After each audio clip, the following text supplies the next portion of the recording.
What's up, guys? How you all doing? Hopefully you're all doing well and having yourself a very great March 27th. My gosh, it is Wednesday. It is Wednesday, and we got another 76ers game tonight. Sixers are hosting the LA Clippers and welcoming back James Harden for the first time at home since last season against the Boston Celtics in the Eastern Conference semifinals. I hope you're all doing well and having yourselves a very fantastic day. They're also welcoming in PJ Tucker as well. We have a lot to talk about. Wanted to do a little pregame show and come on here a little early so that way we can talk about some things. What's up, Butterfly? What's going on, everybody else that's over here?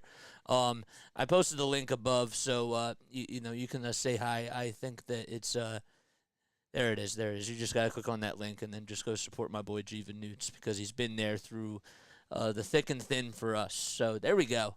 All right. A lot to get into. And the first thing I think we got to talk about in regards to before tonight's game is that Noah Levick sent out a tweet a couple of hours ago, and he said, quote, Nick Nurse asked about Joel Embiid, said he thinks there's quote-unquote, very good likelihood he'll return before the play-in/playoffs. And that doesn't really surprise anybody, but the other thing that was interesting, the second part of this tweet, he said that, quote, Robert Covington's been making some progress, in quotation marks. D'Anthony Melton is, quote, not as close yet, end quote, and the team is, quote-unquote, hopeful that both will be back before the end of the regular season. So basically, he's just saying that Nick Nurse is hopeful that Robert Covington and D'Anthony Melton will return before the end of the regular season. But then I heard another quote that was a little bit after that, and it said that D'Anthony Melton is not as close to a return. But they did show Robert Covington today doing some shoot-around drills right as he came into the Wells Fargo Center, and I thought that was really, really nice. And this is a guy who I know has been out since December. I've said it before. If he's not going to come back, then you may as well just cut him. But the Sixers do need perimeter defense, and they could totally utilize Robert Covington's ability to do that. So I don't know which version of Robert Covington we're going to get, but it does seem like that Robert Covington is taking steps in the right direction, and he could return for the Sixers. How many minutes will he get? I don't know.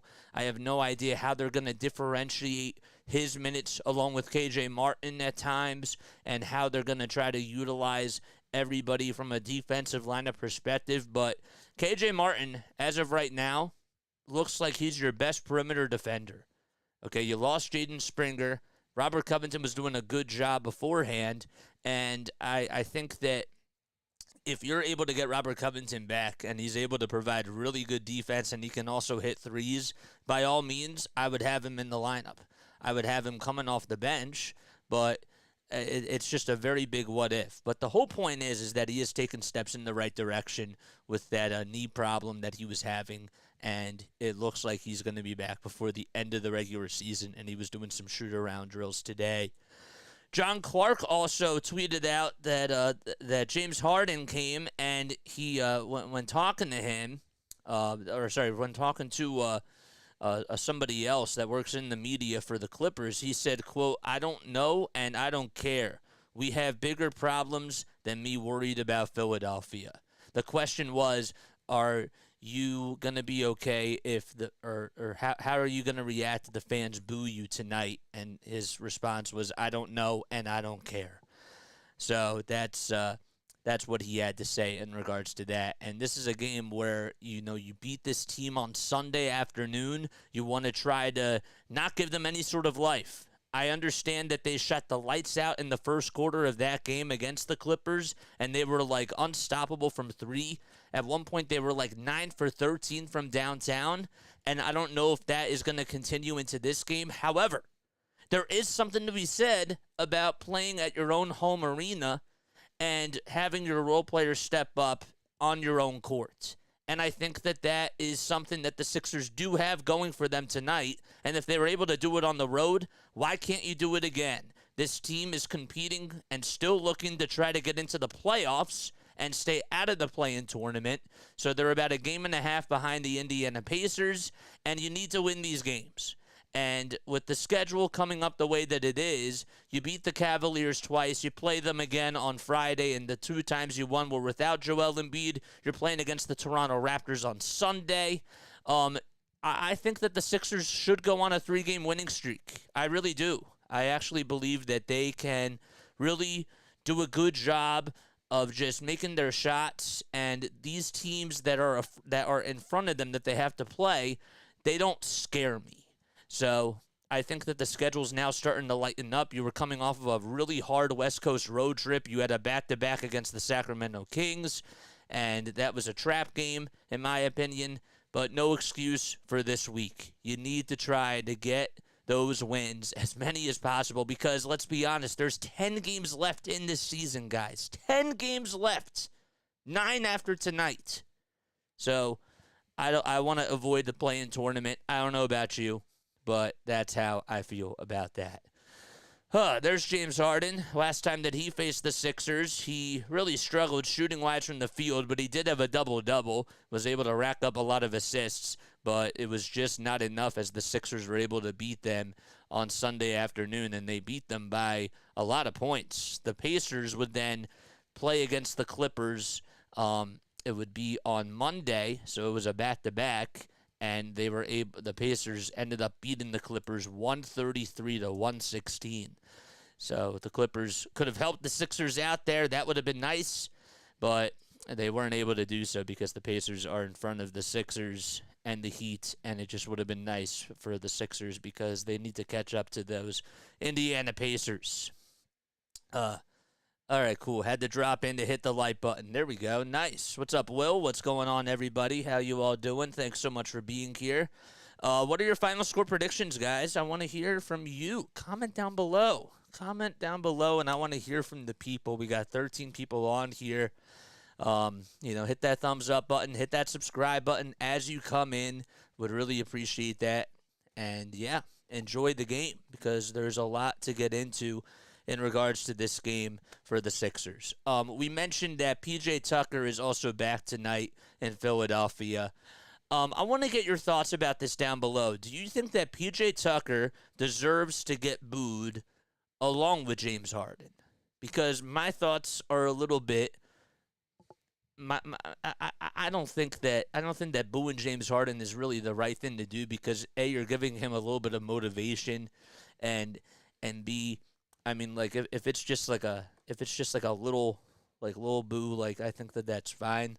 But PJ Tucker, in regards to his play, he did everything he could last year, and it was just an unfortunate contract, and that wasn't really his fault. He got his money, and the Sixers overpaid him, and they couldn't get anybody else that was athletic, and that was their downfall. So those are just my thoughts about that. I don't think that somebody asked me today, does P.J. Tucker deserve to get booed? And I said, I don't think he deserves it. I do think that he just had a bad year. If he was younger with the Sixers, he would have been so much more lovable. Really, he really would have been. 113-104 Clippers says Will. That's his final score. All right, who else do we have? What other final scores do you have? Comment down below. Mine is going to be 116-101 Sixers. 116-101. I'm going to write that right now. 116-101. All right. What else do we have to talk about? Tobias Harris. Well, the last time that he played against the Clippers, he did really well. He scored the first 7 points for the Sixers in that first quarter. Ended the game having about 23 points. He outplayed James Harden, and he had a really good game. Unfortunately, though, after having a great game on Sunday, you follow that up on Monday night, and you shoot 3 for 16 from the field, and you just put on another no-show performance.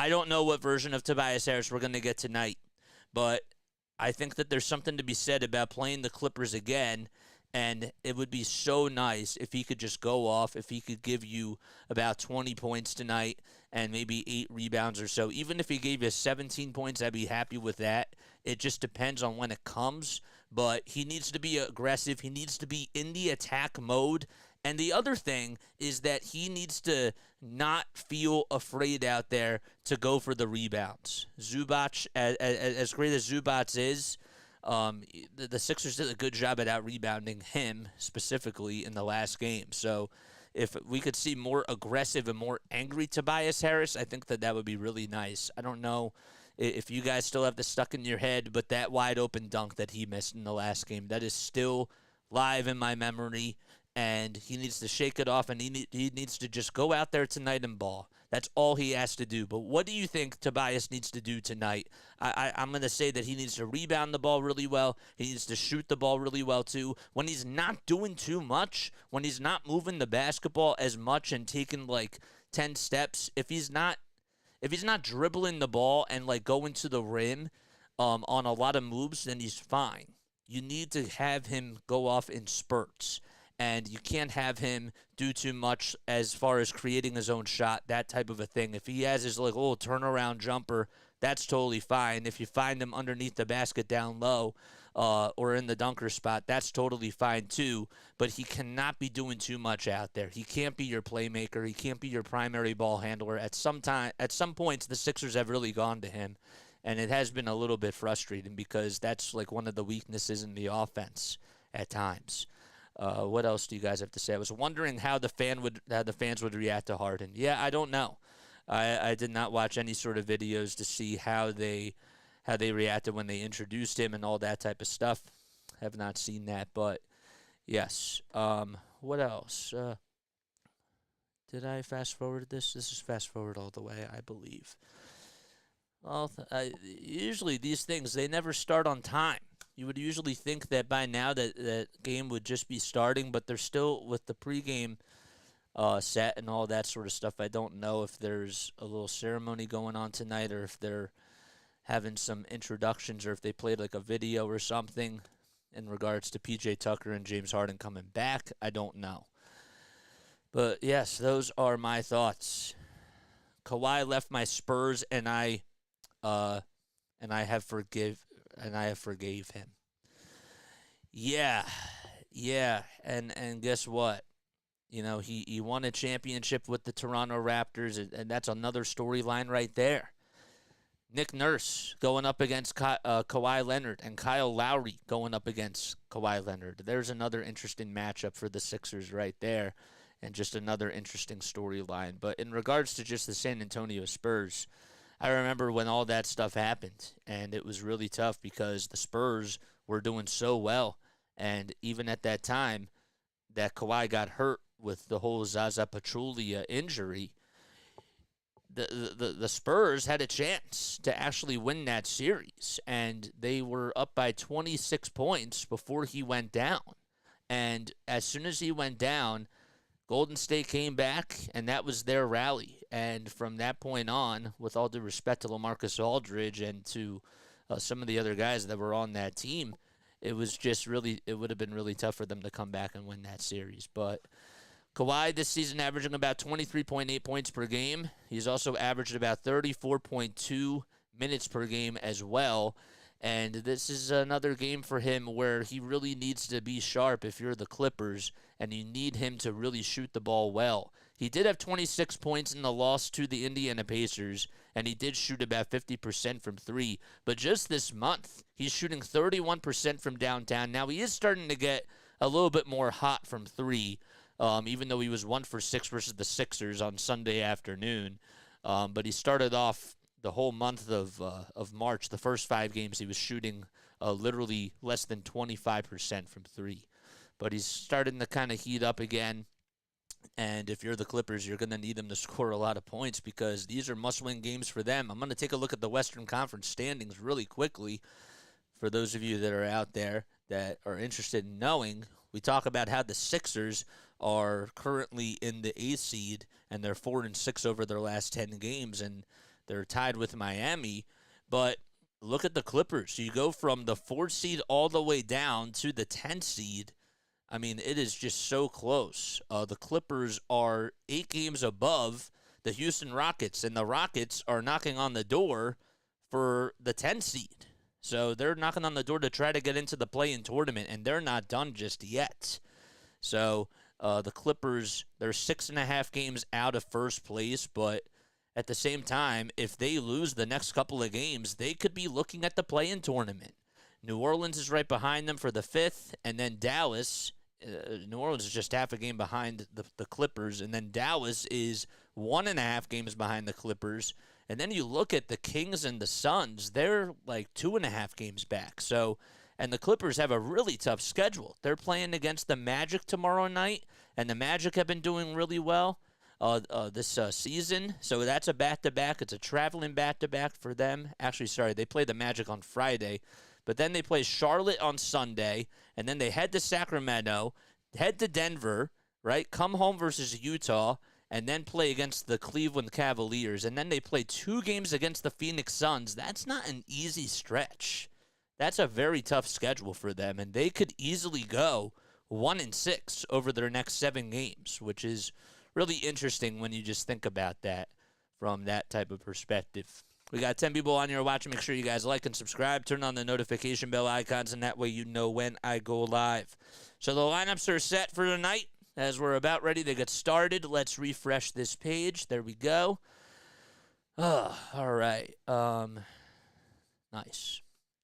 Good stuff. All right, so for the lines for tonight, you got Kyle Lowry out there for the Sixers as their starting point guard. The shooting guard will be Tobias Maxey, and then in the front court, it'll be Oubre Jr., Harris, and Bamba starting at the center position. Harris and Oubre Jr. at the power forward and the small forward. And then the Clippers have Harden, Mann, George, Leonard, and Zubac, that is. So it's the same starting lineup for them that they played with against the Sixers on Sunday. Just to repeat it for the Sixers, it's Lowry, Maxey, Oubre, Harris, and Bamba. And the Clippers have Zubac, Leonard, George, Mann, and Harden, who's averaging about 17 points per game this season.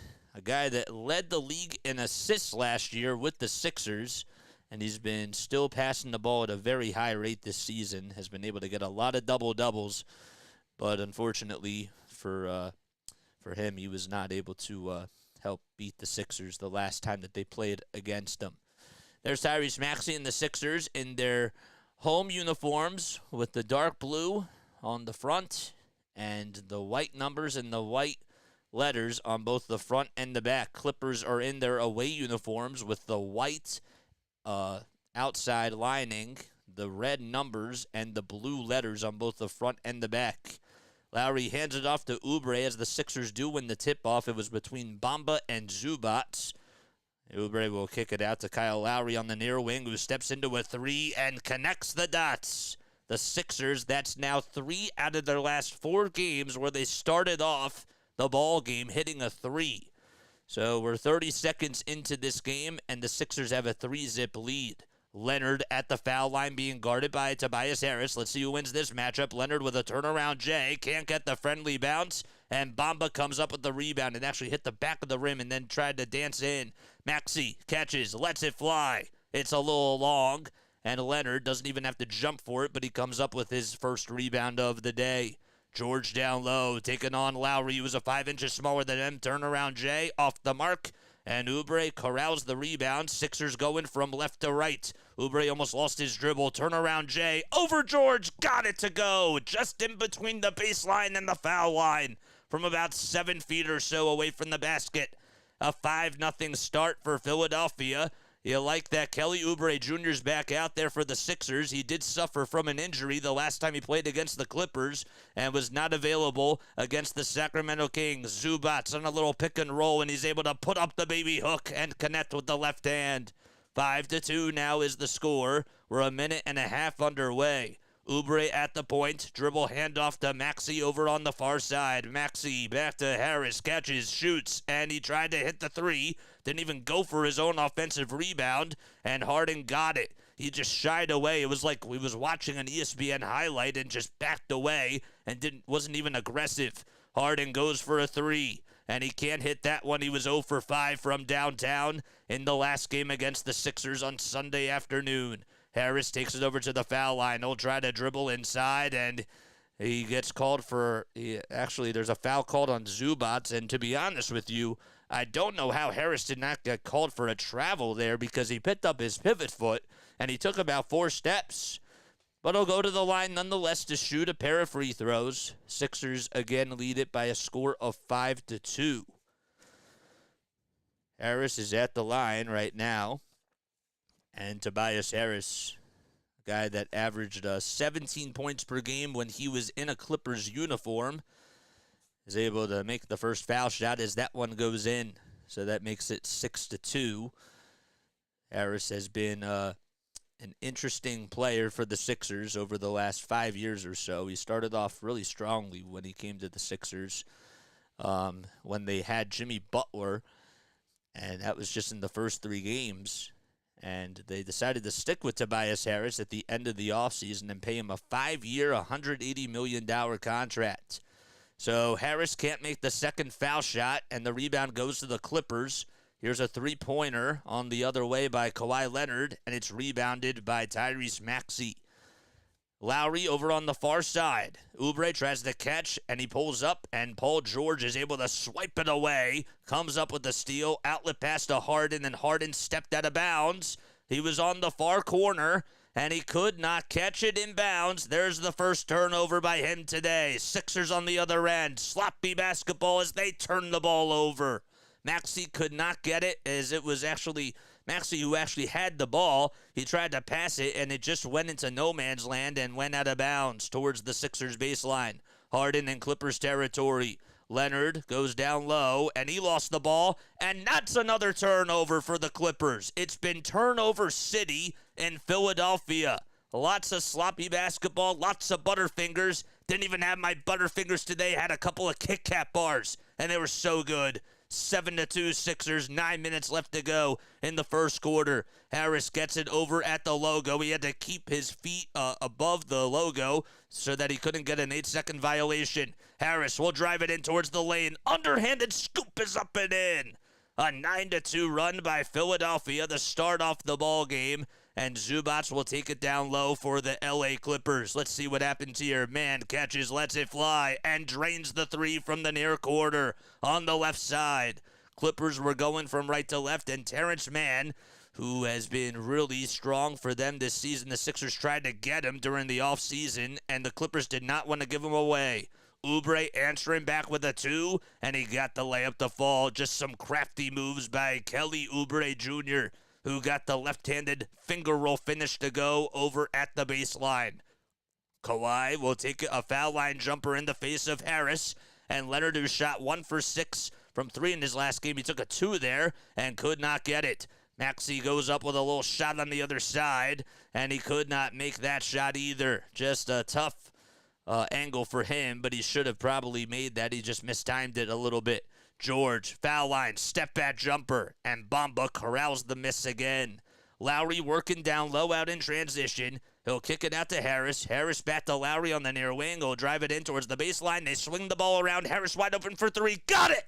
Tobias Harris knocking it from a straightaway 3 from downtown. And the Sixers pick up where they left off to start off the game. As they started off strong against the Clippers the last time in the first quarter, they scored 41 points out at the Crypto.com arena, and so far it's a 14-5 run. Leonard gets it over on the block. He's taken on Harris. Harris trying to play good defense. Leonard throws it into the hands of George. One more to man for a trifecta, and Harris now with his 4th rebound of the day. That's actually his 3rd rebound. Sixers have 7, and, well, the Clippers just have 3. Lowry over at the baseline. He's being double-teamed, and he'll throw it, and it's intercepted by Kawhi Leonard, who acts like the safety. Harden goes down low out in transition, and he gets the layup over Tyrese Maxey. And, well, the Clippers cut the deficit in half. It's now a 14-7 game. The Sixers did everything they could trying to guard James Harden over at the rim. That was just a nice little veteran move by him. Maxey gets it. He swings it around the timeline, finds Oubre for a 3, and it's wide right. That was from the near side of the wing. Leonard with his first board. He'll take it down low. Taking on Tobias Harris, trying to go coast to coast. Swings it out, though. The man again for a 3. In and out it goes. Man, give him credit. He tried to go for the rebound, but Harris, being the sniper today, was able to get it. Sixers have it in their front court. Harden taking on Maxey on the defensive side. Maxey, will he win the battle? He'll try to go up inside, and he can't get it to go. Maxey should have been fouled there by Zubac as he was met by 3 Clippers down low, but they play on. Here's Paul George with a 3. Bang! And George able to make it a 4-point game, and time called by Philadelphia and Nick Nurse. We're halfway done the first quarter. Sixers started off strong. It was a 14-5 run, but all of a sudden the Clippers are back in action as they're going on a little run themselves. Can the Sixers cool them off, though? That remains to be seen. All right. We got 13 people on here watching. Make sure you guys like and subscribe and turn on the notification bell icons, and that way you know when I go live. We got 12 people on here, and we got 15 likes. If you guys are new to the channel, my name is Jason Joseph. I go by JJ on here. I covered the Sixers, the Phillies, and the Eagles. And if you guys enjoy all those teams, we give you radio play-by-play style calls on here, and we try not to miss a beat. We really don't. We try to give you the best quality of play-by-play, radio-esque, if you will, because you won't find that anywhere else on YouTube except for here in regards to the Philly sports market. All right. How do you guys think that this game is going, man? You guys are quiet in the chat. I want to hear from you. You know, comment down below. What do you like so far about this game? What do you like? What do you not like? You know, just give me your thoughts. I want to hear what you guys have to say. I liked how the Sixers came out of the gates and they shot the ball really well. I knew that at some point they were going to cool down just a little bit, but they're keeping Kawhi in check. They're keeping Harden in check, and I know that it's just the early stages of the game, but I wanted them to just come out with fire. Harris actually made a couple of shots, and that was nice to see. If they could get Tobias Harris going early on in games, maybe that's a recipe for success. Is this the real Toby, says Hardcore for All. I don't know, man. I don't know. That's a very, very good question. I can't answer that for you. But, yeah. The Cavs are tied with the Charlotte Hornets 56-56 in the second quarter. The other game to keep your eye on right now is the Golden State Warriors. They're beating the Orlando Magic, which would also help the Sixers. They're up 35-27. If the Magic lose and the Sixers win, then technically speaking, they're now 2.5 games back behind the Magic. So that would be very nice. And then the Sixers do play the Magic one more time. It'll be on April 6th. And that's going to be a big game. Maybe Joel Embiid will be back for that one. Don't know just yet. Hardcore for All's here. What's going on, man? What is good? We got 13 people on here watching. I appreciate all the love and the support you guys have given me on here. What else is going on? The Knicks are beating the Toronto Raptors 23-15, but that game is at the same point that this game is at right now. 6 minutes and 36 seconds to go. This one is at 6:03. So Grace is here. What's up, Grace? The party can start. What's up, Grace? How you doing? Thanks so much for coming on here. All right, 7:54 p.m. Eastern Time on the East Coast. It's Wednesday, March 27th. Again, James Harden coming home to Philadelphia for the first time since, well, the last time he played there, the Sixers lost in Game 6 of the Eastern Conference semifinals. Here's Kyle Lowry, who tries to draw up a 3. Mo Bamba grabs the offensive rebound and is able to put up the loose change and put it up and in. There's Mo Bamba, able to get a bucket there. And, well, the Sixers have a 6-point lead. They've scored half their points in the paint. Oubre gets his hand in the cookie jar as he intercepts the pass to Harden. Maxey, alley-oop pass to Oubre. Got it! Kelly Oubre Jr. throws down a jam. And all of a sudden, in a blink of an eye, the Sixers are up by 8 points. They start off after the timeout on a 4-0 run in about 36 seconds. That is what you love about the head coach, Nick Nurse. Leonard down low, taking on Maxey. This is trouble here. Harris comes in for help, and Maxey leaves his assignment because Harris is down there. Leonard kicks it out to Mans. 2 seconds left on the shot clock. There's a shot that goes off, but it won't count anyways. Sixers lock up on the defensive side, and they play very strong defense, and that results in a violation for the Clippers, and the Sixers will get the ball back. Philadelphia is tied with Miami for the 7th seed. They actually currently have the 8th seed because Miami has scored more points per game technically. So if the regular season ended today, Sixers would probably have to play Miami in Miami. And then if they win, then they play against the the Milwaukee Bucks. Batum catches and lights it up from 3 and connects. 21-10. Batum steps in for Harris, and that's how you welcome him into the lineup. Speaking of welcoming back, Russell Westbrook out there for the Clippers. He missed a little bit of time. He was out since March 1st, and he returned against the Pacers, and that was on Monday. George gets called for the offensive foul as Kelly Oubre Jr. had his feet set, and George just elbowed him right into the stomach on the far elbow, and that's turnover number 3 by the Clippers. Nice job by Oubre to sacrifice his body. This is the dog in him, and he gives the little charge signal, and he pumps up the fans as well. 21-10 Philadelphia. Ivica Zubac will take a seat, and Mason Plumlee will be his replacement. Paul George will also take a quick sip of Gatorade, and Norman Powell will come on in for him. Maxey dribbles over towards the left side. Sixers again going from left to right in their dark blue and white uniforms. Maxey on the drive, zigzags through the lane, and he got the underhanded scoop to fall through on the right side of the baseline. That makes it 23-10 Philadelphia. Tyrese Maxey able to put up his first 2 points of the game, 2 rebounds and 2 dimes to go with it. Russ on a shot, can't get it. That was actually Leonard that missed the 12-foot jumper. Maxey steps into a three-pointer, and he can't get that one either. It was on the near wing. Leonard with the board. Powell out in transition. One more to Mann for a near corner. 3, got it. Terrence Mann able to knock down his second three-pointer of the game. That's the second uncontested shot that he's had, and both the shots have been out in transition. Very good three-point shooter as he made it from 24 feet.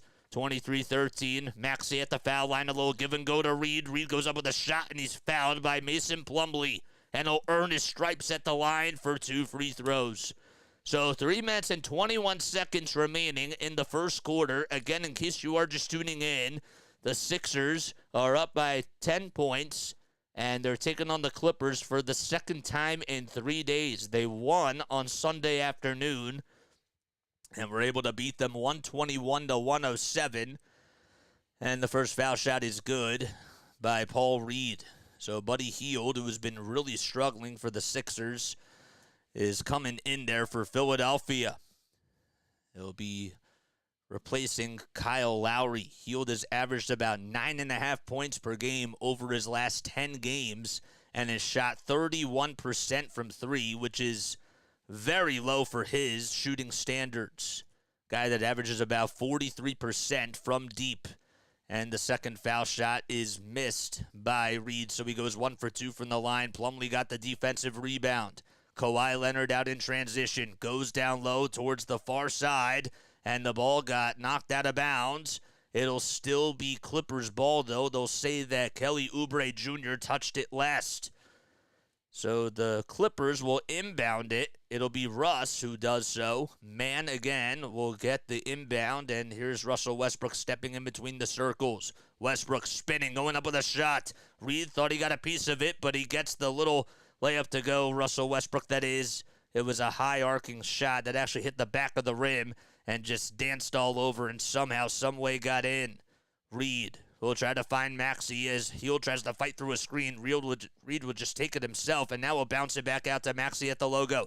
5 on the clock here. Maxey goes up with a 2, and he gets met by Leonard down low, and he's fouled. Finally, Tyrese Maxey did get a foul call there. Give the Clippers credit because they are playing professional high defense on Tyrese Maxey. And sometimes, we don't really talk about it, but some of these teams now have really been able to keep a close eye on Tyrese Maxey now that Joel Embiid has not been here, and they've been really focusing on him as the main target. So he's been making more contested shots because of that, and he's not getting wide open looks from 3 because everybody knows he can knock it down. Clippers call for time here as Ty Lue wants to talk things over with his ball club, and with 2:37 left to go in the first quarter, Sixers up by 9. All right, cool. In case you guys are wondering, sometimes I look over this way because if I look down over here, if you can't see me, if I look down over towards my left side, I'm watching the game, and then I have a couple of monitors over towards the left side, so I have certain things up that I read because I don't memorize every single thing that that I study. Some of it is, though, stored into my head for sure.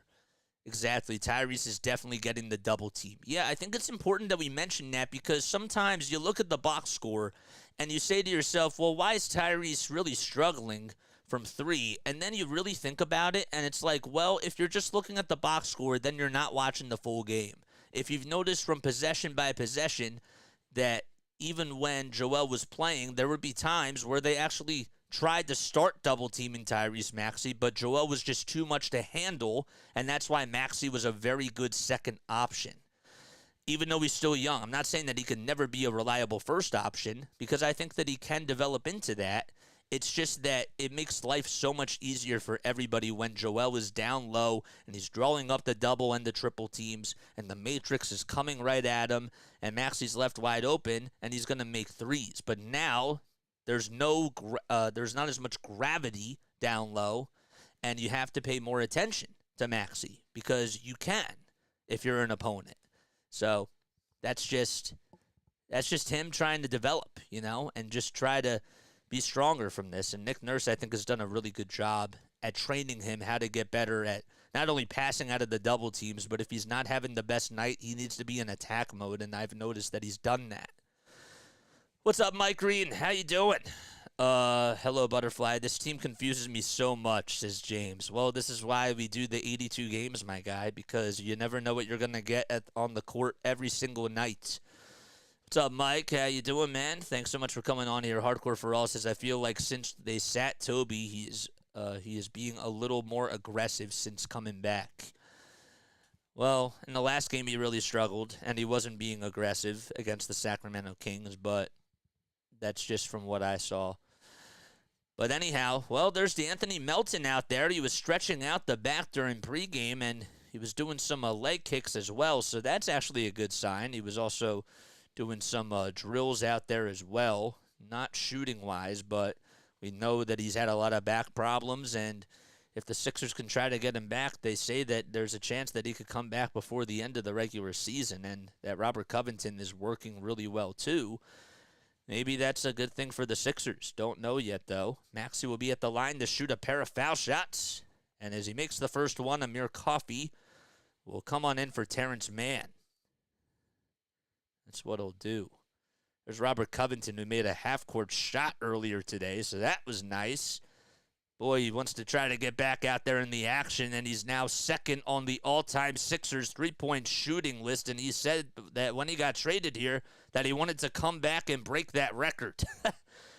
Well, he's missed a lot of games, and that's not helped him. But here's Russell Westbrook, who puts up a 2 as Maxey does make the foul shot, and Russell Westbrook just airballed an elbow jumper from the far side. You heard that correctly. Airballed an elbow jumper on the far side from Russell Westbrook.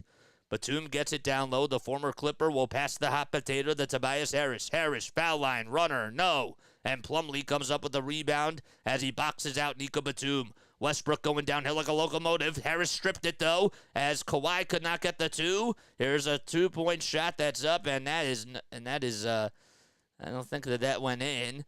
It'll be Clippers ball, though. The ball didn't even go in, and there was a foul called, I guess. And it's on the Sixers. But how about the defense? Powell actually put up a 3. Yep, they called a shooting foul on Buddy Hield, and he had all ball there. Made maybe a little bit of contact with the right hand. Couldn't see it, but it was just a foul on the floor. So Powell missed the 3. The Sixers will have to play defense again as Coffey is in the lane, and they'll kick it out to Russell Westbrook over on the far side. Westbrook over at the 3-point line. 5 seconds left on the shot clock. Westbrook being unselfish. He'll find Plumlee, and Plumlee does get fouled that time. So they actually didn't call a foul. Both refs were actually not in the shot, and what happened was that the Sixers actually touched it last. That's what the call was, and the ball went out of bounds. So I wanted to make sure that I corrected myself on that because that's exactly what happened. Harris did step out right there. So there we go. Plumlee is at the line. Buddy Hield does get called for the shooting foul this time. He had a nice block. I was thinking, well, why would they call that a shooting foul? And they didn't, so thank goodness. Michael Boyd's here. What's up, man? How you doing? How you guys doing? 26-15 as Plumlee can't make the first foul shot. Mason Plumlee averaging about 5.5 points per game and 5 boards and about 1.2 assists. And Plumlee, as he starts to hear some boos, does make the second foul shot. And it's now a 10-point game. 90 seconds to go in quarter number 1. Maxey gets it in between the circles as he dribbles with the right hand. And the ball finds Hield, who catches and lets it fly. Coffey's hand was in his face. And Buddy Hield continues to struggle from 3. Powell on the other side. The Clippers got the rebound. Powell goes up with a runner, former Toronto Raptor, and it's rebounded by Tyrese Maxey. Kawhi Leonard could not hang on to the rebound. Maxey was just behind him and took it right away. Maxey, step back, elbow jumper, and Mason Plumlee corrals his miss. A 10-point lead by Philadelphia with about 55 seconds to go. Leonard steps back. He threw it into the hands of Russell Westbrook. He had a wide-open shot he could have taken against Tobias. Westbrook goes up with a 2, and he gets the friendly roll. It bounced about 4 times, and the Sixers now have an 8-point lead as the Clippers cut it into single digits. 38 seconds to go. Maxey got the ball pickpocketed by Westbrook, and they say that it was last touched by Russ as it goes out of bounds towards the Sixers baseline. So Leonard, so far in this game, if you've been watching or if you've just been tuning in, Leonard hasn't even scored a bucket so far. He does have 4 rebounds, but it kind of reminds me of like what James Harden was doing in that first game. He was just not looking to get a shot off, even being in attack mode down low, which is crazy. Reed gets the inbound from Tyrese Maxey, and now Tobias Harris over at the foul line taking on Amir Coffey. Runner on the elbow. Got it! And Toby is able to get his 7th point of the game. He started off the ball game in the last matchup against the Clippers with 7. He scored all 7 of the Sixers' first 7 points. And this time he has 7 points towards the end of the first quarter. 15 seconds left on the game clock and now 8 on the shot clock. Russ going in towards the lane. Reed contests, and Batum comes up with the rebound. Shot clock on blood. Maxey in Sixers zone, and he does get fouled with exactly 3 seconds to go. It was a reach-in foul by James Harden, who tried to play defense on him. And Tyrese Maxey, they call it a foul on the floor. And Russ, not so happy with that call. Yep, he just reached his hand in there. His hand just barely got caught in Maxey's wheelhouse, so the Sixers will inbound it. And that's just a personal foul on the floor. 3 seconds to go to be exact in the opening quarter at the WFC. Batum will inbound it. Lowry comes back in for Paul Reed. And Batum, let's see what he does here against his former team. He'll bounce it to Maxey. Maxey works up the game clock, puts up a 2 with the little finger roll finish, and he got it to go. A buzzer-beating layup by Tyrese Maxey, and they give it to him 30-18, and that's how you end the first quarter with a bang. Just got the inbound and just zigzagged right by Kawhi Leonard. Russ tried to block it, and he was just too late. Nice finish in traffic by Tyrese. And we go into quarter number 2 at the Wells Fargo Center in downtown Philadelphia. All right. And Mike, you missed the last game. I was doing stuff with my family, but I'm back now, he says. Joel is at the game. Love it, says Grace. Yes, he is at the game. Let's go Sixers. We need this dub. Joel looks amazing. He does. Yep. Grace says, imagine Joel just coming back and playing the first and 4 quarter, definitely going to win. Yeah, well, we talk about it, and it seems like it's becoming more of a reality right now. And I've said it, and I'll say it again. A healthy Joel Embiid is making the Sixers into what they would have been at the beginning of the season with the way that they were playing up until February 7th. And that is a contender. So that is awesome. If you guys are new to the channel, make sure you guys like and subscribe and turn on the bell icons, and that way you'll know when I go live. My name is Jason Joseph. I go by JJ on here. We cover the Phillies, the Sixers, and the Eagles. We do play-by-play for all their games. Opening day just got pushed back to to Friday, that is. So we will be having a little doubleheader as the Phillies will play at 3 o'clock, and then the Sixers are on at 7:30. Less than 10 games to go after this one tonight for the Philadelphia 76ers. Before we see what happens for this play-in, or for the future, we'll call it like that. So, there you go. Thoughts on this game? Thoughts on the first quarter, guys? I want to hear. On a scale of 1 to 10, how great did the Sixers play in the first quarter to your liking? Okay, on a scale of 1 to 10. 1 meaning that it was poor, 10 meaning that it was phenomenal. I'm going to give them a 7 because they started off the quarter really, really strong. And that's why I give it to them. And they finished out the quarter on a bang as well. So they went out strongly in that regard. 8.9 says Grace. Okay. I give them a 7. I'm a little bit lower than you, but I was happy. You know, I wasn't really blown away. A 10 would make me feel like I was blown away. Like if it was like a 35-2 run or something crazy like that, that would blow me away, and that would make me put it at a 10. Anytime we lead, I'm happy. I feel that. February 7th is the day that my heart was broken. I feel like we all have been in that boat. Darn it, I was going to go to 7, so I'll go to 6.6. 6.6. You guys are funny. Tobias Harris leading the way for the Sixers in the scoring department after the first quarter with 9 points. And also 3 rebounds to go along with that. He's shooting 3 for 5 from the field, and one of the shots that he made was a 3. Keith Pompey just tweeted out that Joel Embiid is quote-unquote on the court, but Nick Nurse doesn't offer much else on the Sixers star. So it's 30-18. Harden starts off the second quarter with the basketball for the Clippers, and he'll kick it out to Tucker, his teammate, a former 76er as well, and the rebound goes to Russell Westbrook as the 3 was off the mark. On the near side, Amir Coffey from downtown got it. Just on the far side, on the far wing that was, and the Sixers, again, only up by 9 points. Tobias Harris will just hand off the rock to Reed, and now Maxey gets it back. Tyrese Maxey will end up trying to play good 5-on-5 basketball. Reed gets it down low. Can't get the first try. The second try, he gets it back, and he puts it in. Not once, but twice by B-Ball Paul. And Paul Reed, who's honestly been doing a good job at getting rebounds now for the Sixers. He's not really known as a rebounder or as a rim protector, but he has been stepping up for his role for sure. Leonard looks to try to pass the rock again, and the three-pointer is way off the mark by Coffey that time. Here's Oubre, who tries to get the friendly bounce with the left hand, and it just dances around the rim, but Harden comes up with the board. That is James Harden, who has his 3rd rebound of the day.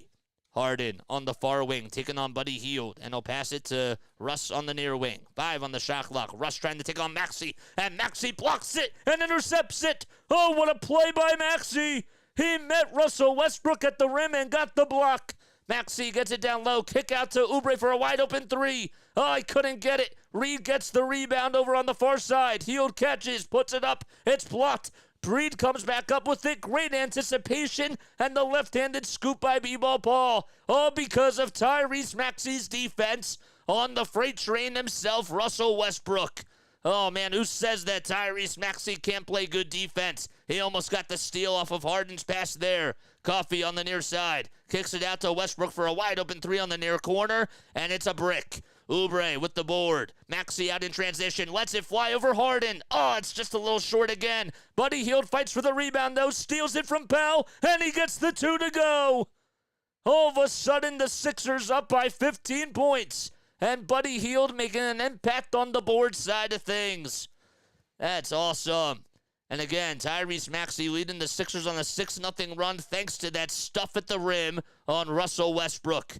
Harden down low, being guarded heavily by Maxey. Reed wants to come in for a little double team, and now he backs up. Amir Coffey back to Harden, who catches, puts up a three, and he got it to go, and a foul as well. Man, oh man. I mean, I don't even know if that was a foul or not, but the ref did signal that is J.B. DeRosa out there.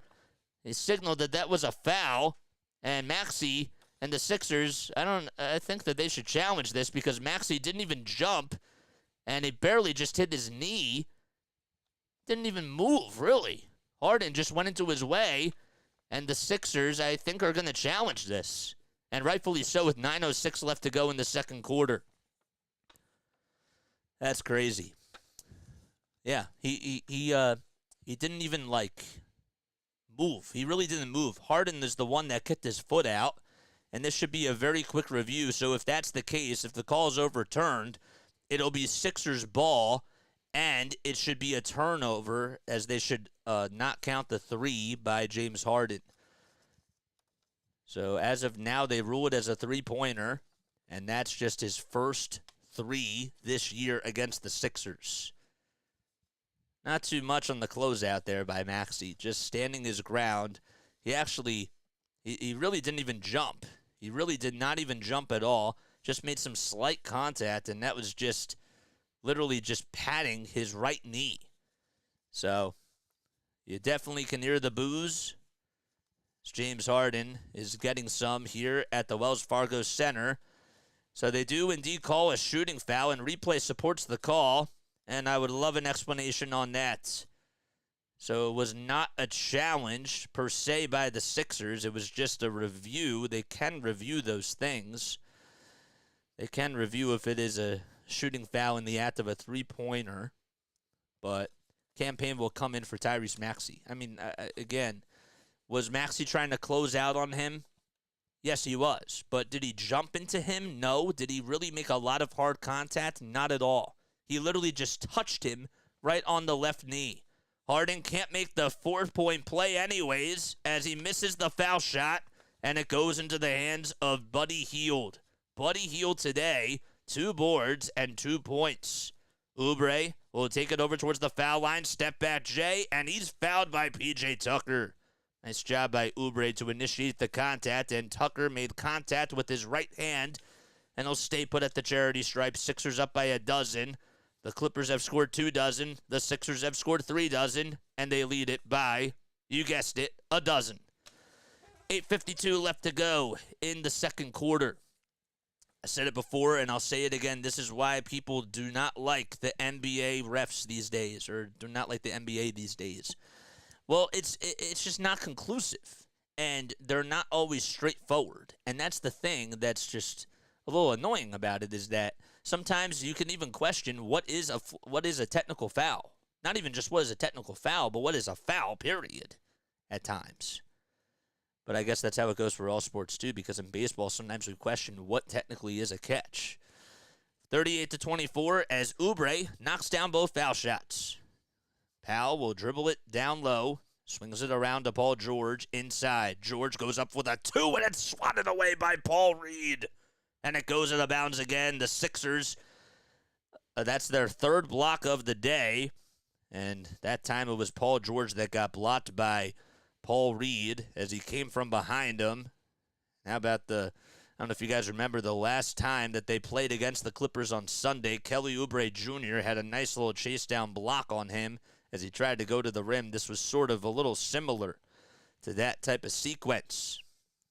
38-24, and Mo Bamba will be the replacement for Paul Reed. George step back Jay, and Bamba doesn't even have to jump. It just lands flat into his hands, and he hugs and squeezes the board. Payne will try the direct traffic here, and he'll hand it off to Buddy Hield. Now Oubre at the top of the far wing, that is, and a charge called on him. Oh, an offensive foul on Oubre, and that's, I actually say it was on Mo Bamba for committing an illegal screen. It was a moving screen, and really, there wasn't really much of a movement after he set the screen for him. I don't really understand that, but Again, 5 turnovers for both teams. Harden with a step back, puts up a 2. In and out it goes. And James Harden just could not get that jumper to fall. He's 2 for 5 from the field and 1 for 3 from downtown. Harris in between the circles. Now dribbles over towards the right against Harden, but he throws it into the hands of Oubre on the far side. Oubre now down low on the near side, and he'll try to throw it, and it goes into the hands of Norman Powell. Powell gets it back and puts up a layup out in transition, and he got it. So Campaign was actually the intended receiver who was over at the top of the key, and Powell just came in like a safety and just deflected it right off of his hands. So that makes it 38-26. Payne steps into a three-pointer on the near wing. In and out it goes. Oubre with the board. Goes into the hands of Campaign. Payne to Bamba down low. And Bamba is fouled by PG-13. There you go. So he'll go to the line again. And Bamba will go to the line for his first time today. 2 points and 6 rebounds. He did have 7 rebounds in the first quarter against the LA Clippers on Sunday. And again, Zubac's a guy that stands at a guy that literally is 7 feet tall. Bamba's 7'1", but even from a height perspective, Bamba this season has not averaged a lot of rebounds. He's literally averaged maybe 4 rebounds per game, and he's already passed his average. Zubac, on the other hand, is averaging 9.4 rebounds per game. Bamba's at the line for one more as he knocks down the first one, and the second one goes in, nothing but net. Mo Bamba makes both free throws. The shooting foul was called on Paul George, by the way, and the Sixers up by 14 points. So it's Harden, George, Zubac, Coffey, and Powell for the Clippers. George on the far elbow, and he'll just hand it off to Zubac out towards the bottom of the lane, and he got the friendly dunk on the pick and roll. Sixers again up by 12. Payne will try to throw it into the hands of Bamba. Good defense set by the Clippers. And as the Sixers looking at a 4-2 zone, or a 3-2 zone that is, and it goes into the hands of James Harden, who puts up a 3, and that's in. So George got the steal out in transition, and Harden was able to make the trifecta. And we go into a timeout. Sixers just up by 9 now, as the Clippers are on a 13-10 run with 6:44 remaining in the first half. Just some sloppy basketball there by the Sixers, but George knew that Bamba was going to jump as he was over towards the right, and he just had a little underhanded toss to Zubac, who was being set free. He got the dunk to go. All right. Every time I see Zubac, it reminds me of the kid out of Haddonfield. Remember his last name? I don't want to butcher it. I don't know. I don't know who it is. I don't know who you're talking about. PG is fouling. Yep. We got 18 lovely people on here watching. Make sure you guys like and subscribe, man. I was looking forward to having opening day on here tomorrow afternoon, but now I got to wait another day. And we have a double header now on Friday. We're going to do the Phillies game at 3:05. And then the Sixers play at 7:30. As long as that game, the Phillies game, doesn't go until like 18 innings, we should be able to call 2 full games. But we'll have to wait and see what happens. Man, oh man, I'm impressed on how many rebounds the Sixers have right now. I agree with that. The Sixers, in case you are wondering, the 76ers have a total of 25 rebounds. They're out-rebounding the Clippers 25-14. And the Clippers, by the way, I didn't mention this coming into the game, but the Clippers have actually lost 4 out of their last 5 games to the Sixers. The last time that they won at the Wells Fargo Center, the Clippers that is, was back in 2022, in February of 2022.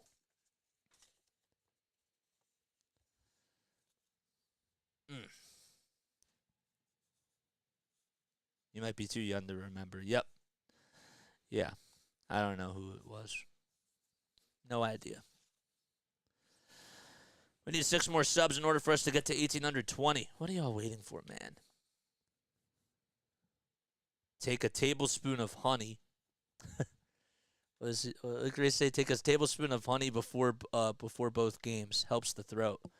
Yep, it does. But see, the nice thing about baseball, and this is why I like doing it, it doesn't really have a lot on the vocal cords, you know?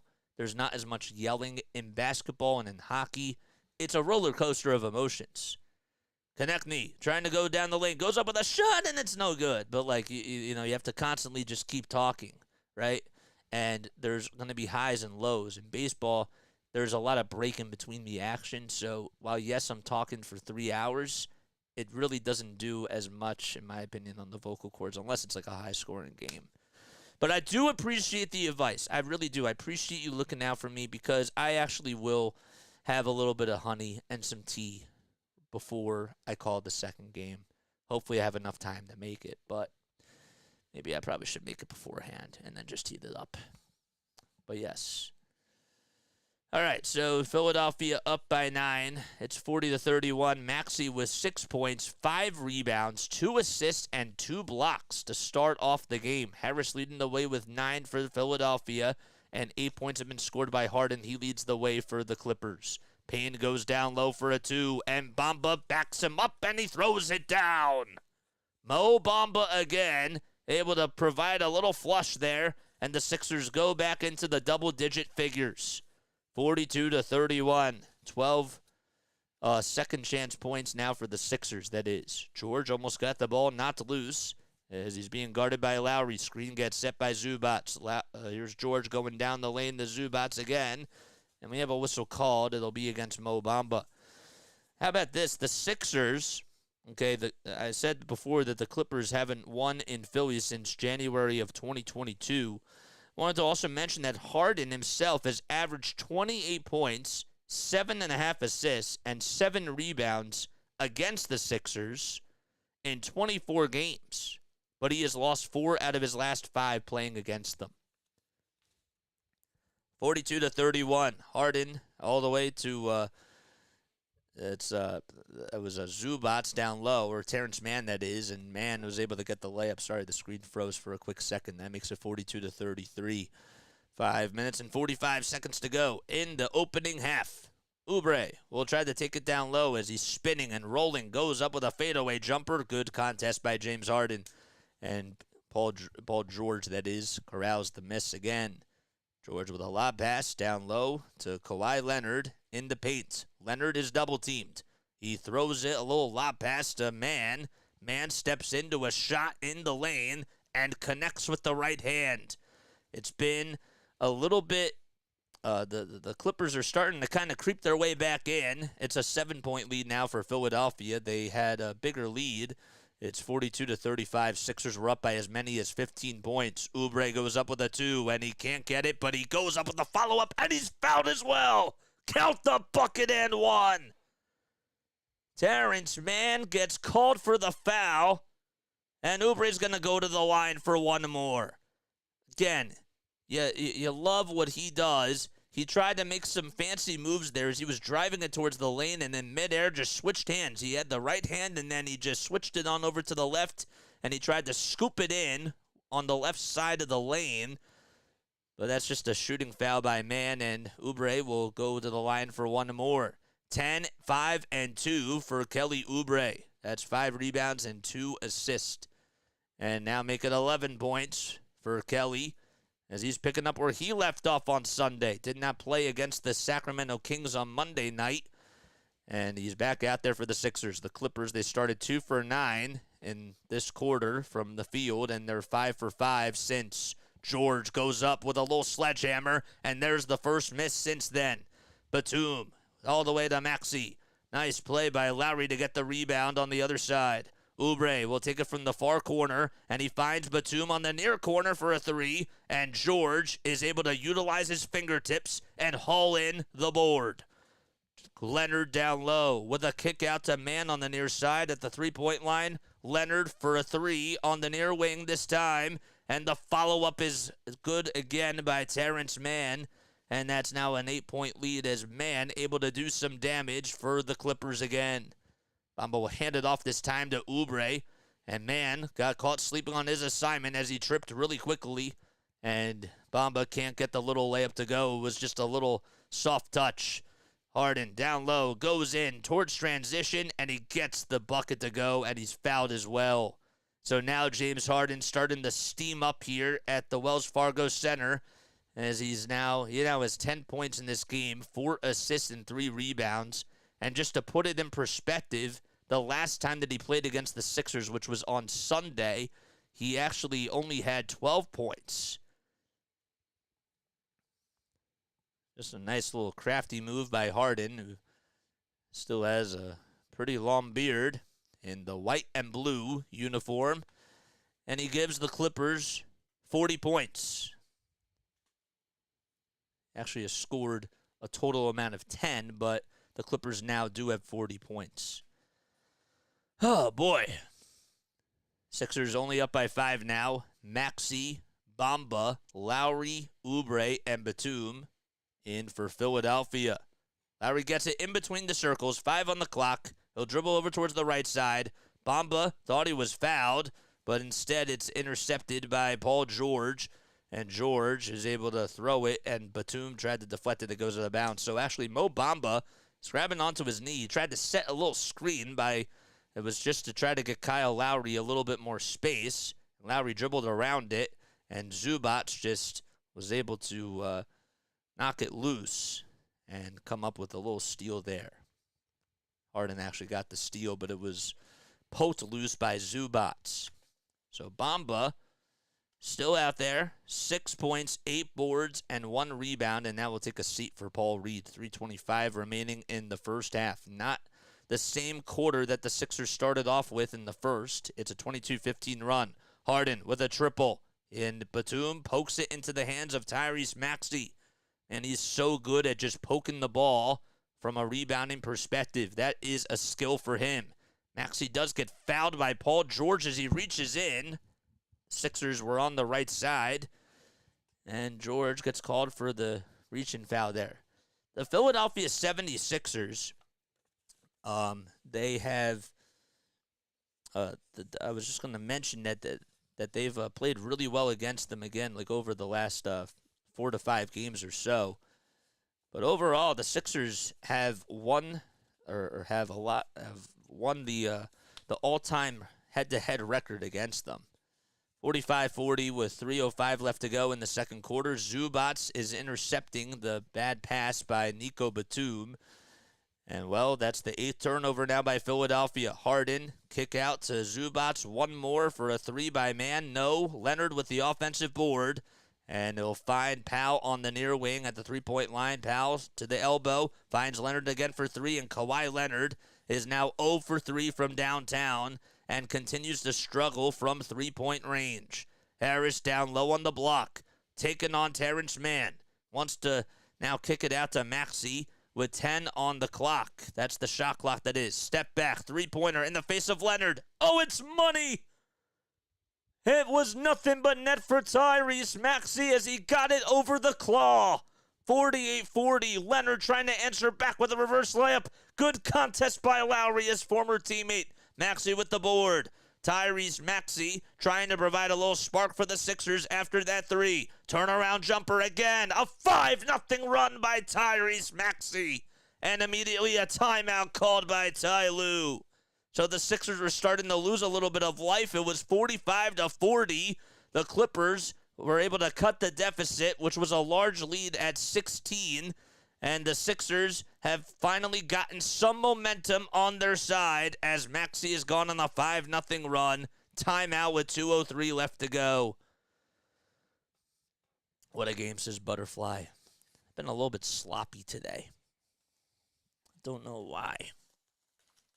But happy that you guys are here enjoying the game with me. 18 people on here. Come on, man. Hit that thumbs up button. Hit that subscribe button. Tell your friends to come on over here. Would really, really mean a lot to me. It's 8:35 p.m. Eastern Time. If you are tuning in on Facebook or on Twitch or on any other social media platform, you can either A, come on over to YouTube and type in play-by-play with JJ, or you can also subscribe and follow me on all the social media platforms if you're tuning in on there too. Now, if you are on YouTube and you would like to follow play-by-play with JJ, okay, all you got to do is just click the link down below in the info section and follow the LINKTREE. Or better yet, I'll do you one up, and I will post the link for you in this chat here. Okay, I will do that right now. And don't worry, I'm looking away because I'm doing that just for you guys. There you go. Google him, Brian Zubac. I have no idea who that is, but I'll probably forget. I can write it down.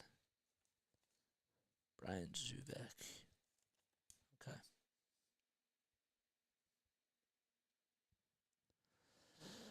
All right. I posted that in the wrong chat. Sorry about that, guys. Sorry about that.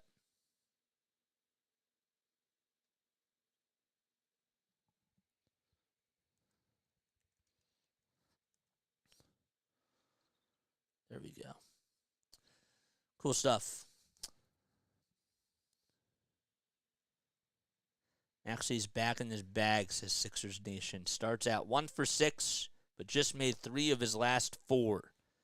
He's up to 11 points, 6 boards, 2 dimes, and 2 blocks. There you go. So there's my link tree. If you want to follow me on all the social media platforms, there you go. All you got to do is just click that. Just take 1 second right now. Leave the stream. Come right on back and follow me on all the social media platforms. You can also do it at halftime. We have 2 minutes and 3 seconds left to go. I will post that reminder at halftime. That's what I'll do. 1,814 subscribers, and yet we need 6 more to get to 1,820. Come on, man. Let's get us over that goal. There's Ranger Suarez, who got to ring the bell tonight right before the game. Love to see Ranger with the Allen Iverson jersey on. And he hit the bell pretty hard with the little sledgehammer. That was nice. Love to see that from Ranger. 50-40. Philadelphia up by 10. And Harden will dribble the rock out for the Clippers. He gets a screen set by Zubac. Harden over on the elbow. Lob pass down low to Zubac, and the pick and roll comes through again. So Harden now with about 5 assists. He actually does have 5 assists today and is shooting 4 for 8 from the field, 2 for 5 from deep. And the Sixers will get the ball back 50-42. Maxey, Batum, Harris, Lowry, and Hield all out there for Philadelphia. 5 on the shot clock. Maxey in between the circles. Dribbles over towards the left. Hands it off to Batum with a quick trigger 3 on the far side. And man will just volleyball it into the hands of Norman Powell, who got the board. 1:20 remaining in the second. Powell will throw it into the hands of James Harden, who is at the top of the key. And he'll try to get a move on Tobias Harris here. Harden into the lane. Dribble handoff to Zubac down low. Zubac being triple teamed. It's denied, though, by Paul Reed. And he gets his second block of the day. Maxey comes up with it. And he'll try to pull up from about 17 feet. And he'll try to make it, and he can't do so. Oh, my gosh, it just went in and out. Harris could not get the rebound, though, as he just had it. And he just could not haul it in. My gosh. Leonard again trying to go out in transition, and he's fouled by Paul Reed. Tobias Harris didn't even have to jump, and he just could not catch it, could not haul it in. It slipped right off of his fingertips. And again, those are the types of things that you can't have if you're the Sixers. So Lowry actually did get called for the shooting foul. They changed who they called the foul on, and Leonard will be at the foul line. Kawhi is going to go to the line for 2. He's able to knock down the first one. Former Indiana Pacer, along with Paul George, was drafted back in 2011, and the Spurs would then trade for his rights. He went to San Diego State, and he was not a high recruited guy. He was known for his defense, but wasn't really well known for his offense. And throughout his whole entire career, he's been a very strong shooter. He's averaged about 20 points per game, but from 2016 all the way to about 2022, he averaged at least 26 points per game. He's also been able to shoot the ball really well from 3, shooting at 39%. This season he's shooting 42%, but as I mentioned, in the month of March, he's been really struggling. 50-43 as Kawhi knocks down both foul shots. Lowry steps into a three-pointer. Batum rebounds it to Tobias Harris. And Harris did step out of bounds. Just could not catch his footing over on the far side. And Westbrook will inbound it to Harden as the shot clock's unplugged with 23 seconds to go. Sixers are at the half-century mark, 50-43. Harden, again, having a staring contest with Nico Batum over at the Wells Fargo Center sign. He crosses it over a couple of times, and he'll dribble over towards the left now. 5 seconds left. Harden trying to get a move on Nico. Kick out all the way to Coffee for three. Got it. Just from the far corner. 1.7 seconds to go. Maxey will get the inbound. Russ will try to block his shot, and Maxey's full court shot goes up, and that is going to do it. It goes in and out, and the Sixers have a 4-point lead. We're going to take a very, very quick break. I will be right back in just a few moments. We have 23 people on here watching. When we come back, we will be providing you with more Sixers stats and more news in regards to the Sixers that we should all talk about. So stay tuned. Don't go anywhere. We'll be right back in 3 minutes.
Philadelphia leads it 50-46. So we're in halftime at the Wells Fargo Center. Sixers are 39-33.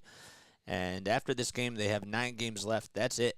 And they're looking to try to stay out of the play-in tournament and try to work up to at least get that 6th seed. It's not impossible for them to do it. They are a game and a half behind the Indiana Pacers, but it's going to be tough to stop them because you never know what you're going to get from the Sixers team every single night. Even though they're trying to scratch and claw and do everything that they can without the big man, you just don't always feel so good about your chances from a night-to-night basis.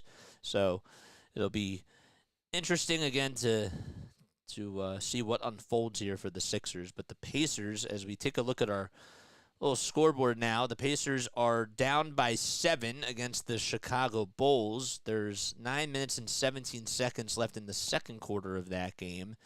So the Bulls are up 38-31.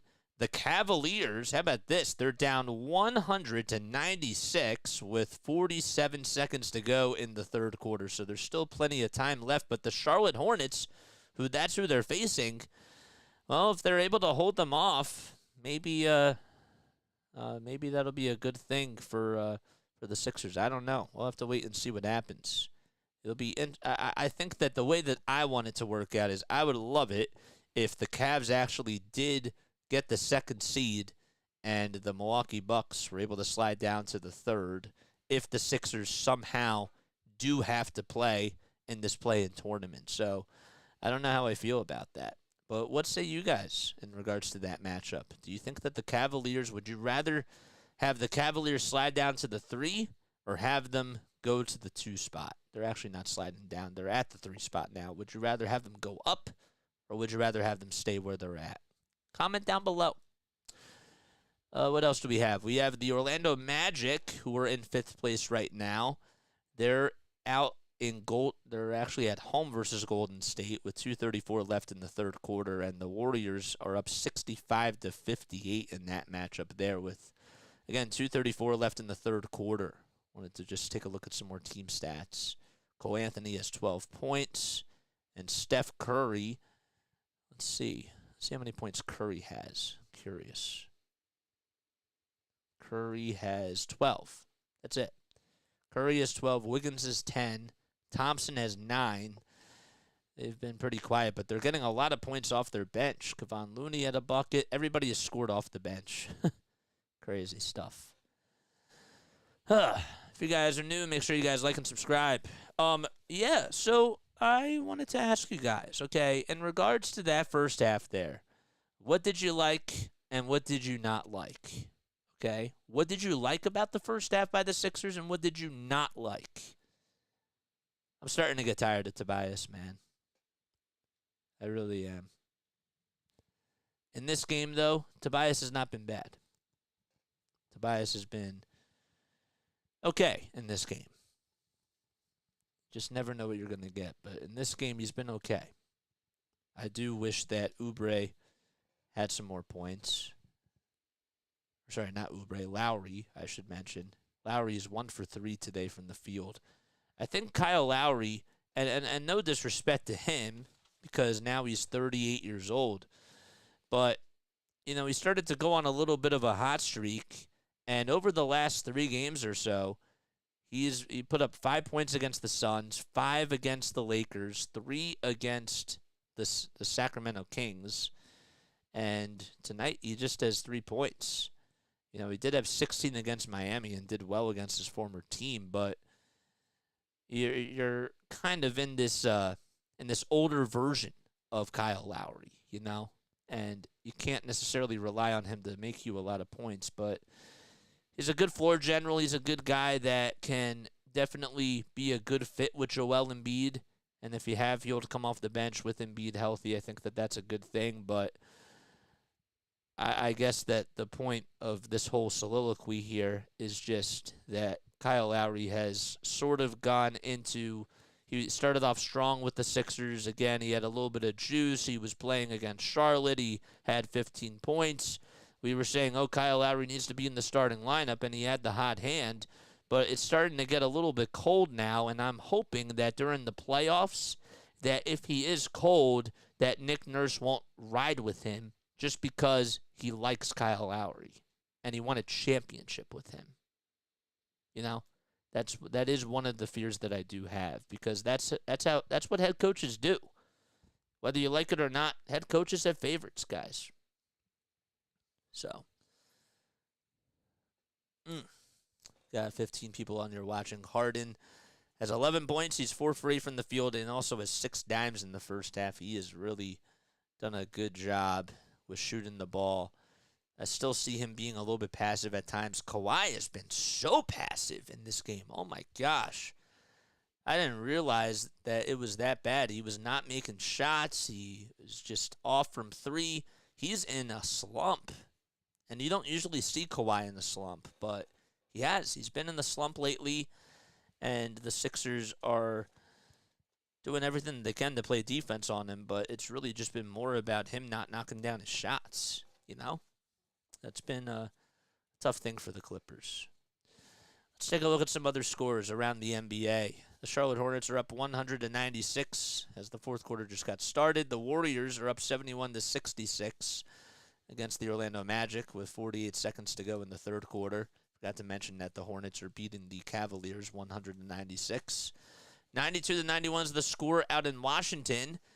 Brooklyn is up by 1 as they head into the fourth quarter. We have now 3 games in halftime, including of course, the Sixers game.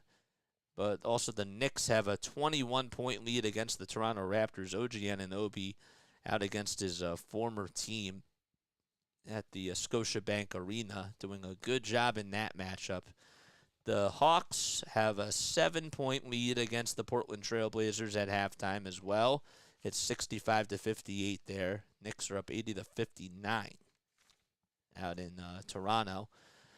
What else do we have? The Pacers are down by 6 to the Chicago Bulls. It's 40-34 with about 7:22 left in the first half.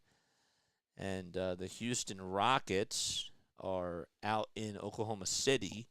It's 33-30. That's the score of that contest. Rockets up by 3, and the Rockets are looking to now go on a 10-game winning streak. And if they're able to do so, and if Golden State loses, well, for the first time, Golden State may be knocked out of the 10th spot. And that's just, of course, like the regular season. There's still games left, but I'm just saying that it would be wild if that were to be the case. So, and what else do we have? We have the Spurs in Utah tonight at 9 o'clock p.m. Eastern Time. Jazz are 29-43. Spurs are 16-56. And at 10 o'clock, you got the Suns in Denver, which is going to be another big game. The Nuggets are 51-21, and the Suns are 42-30. We go to the NHL. All right, we go to the NHL. Just 2 games going on today. Ottawa is up 6-2 in Buffalo, taking on the Sabres. So Ottawa has been able to get a lot of goals today. And the Bruins, they're down 2-1 with 8:27 left in the second period. The Ottawa game, it just changed now. Or sorry, it is 5-2, excuse me, at the end of the second period as they go into the third. So they scored all 5 of their goals in the first period. And the Lightning, they're up 2-1. As Braden pointed, his 42nd goal of the season. All right. We have 16 people on here watching. Y'all have been so quiet on here. What are your thoughts on this game? If you were to tell me one word about how the Sixers played in that first half, what would you say and why? My word to describe that first half was streaky. They were very streaky in the first half. First quarter, great. Second quarter, not so good. But they had some runs in the second quarter. Maxey gave the Sixers a little 5-0 run to put them up 50-40 after right before the timeout was called by the Clippers, as they were cutting into what was the highest lead that the Sixers had was at 16 points. But the Sixers just not able to do a good job in that second quarter. All right, I'll be right back, and I will see you guys very shortly. It's 8:53 p.m. Eastern Time. Don't go anywhere.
refresh the scoreboard. What's up, everybody? Hopefully you're all doing well and having yourselves a very fantastic day. The name is Jason Joseph. This is Play-by-Play with JJ, DFJ Hoops, of course, in here in the house.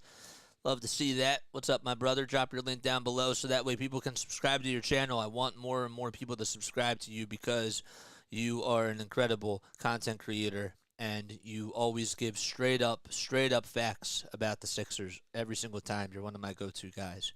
And I mean that very much. 11 points and 2 blocks for Tyrese Maxey, and 11 and 5 for Oubre. 5 rebounds and 11 points for him.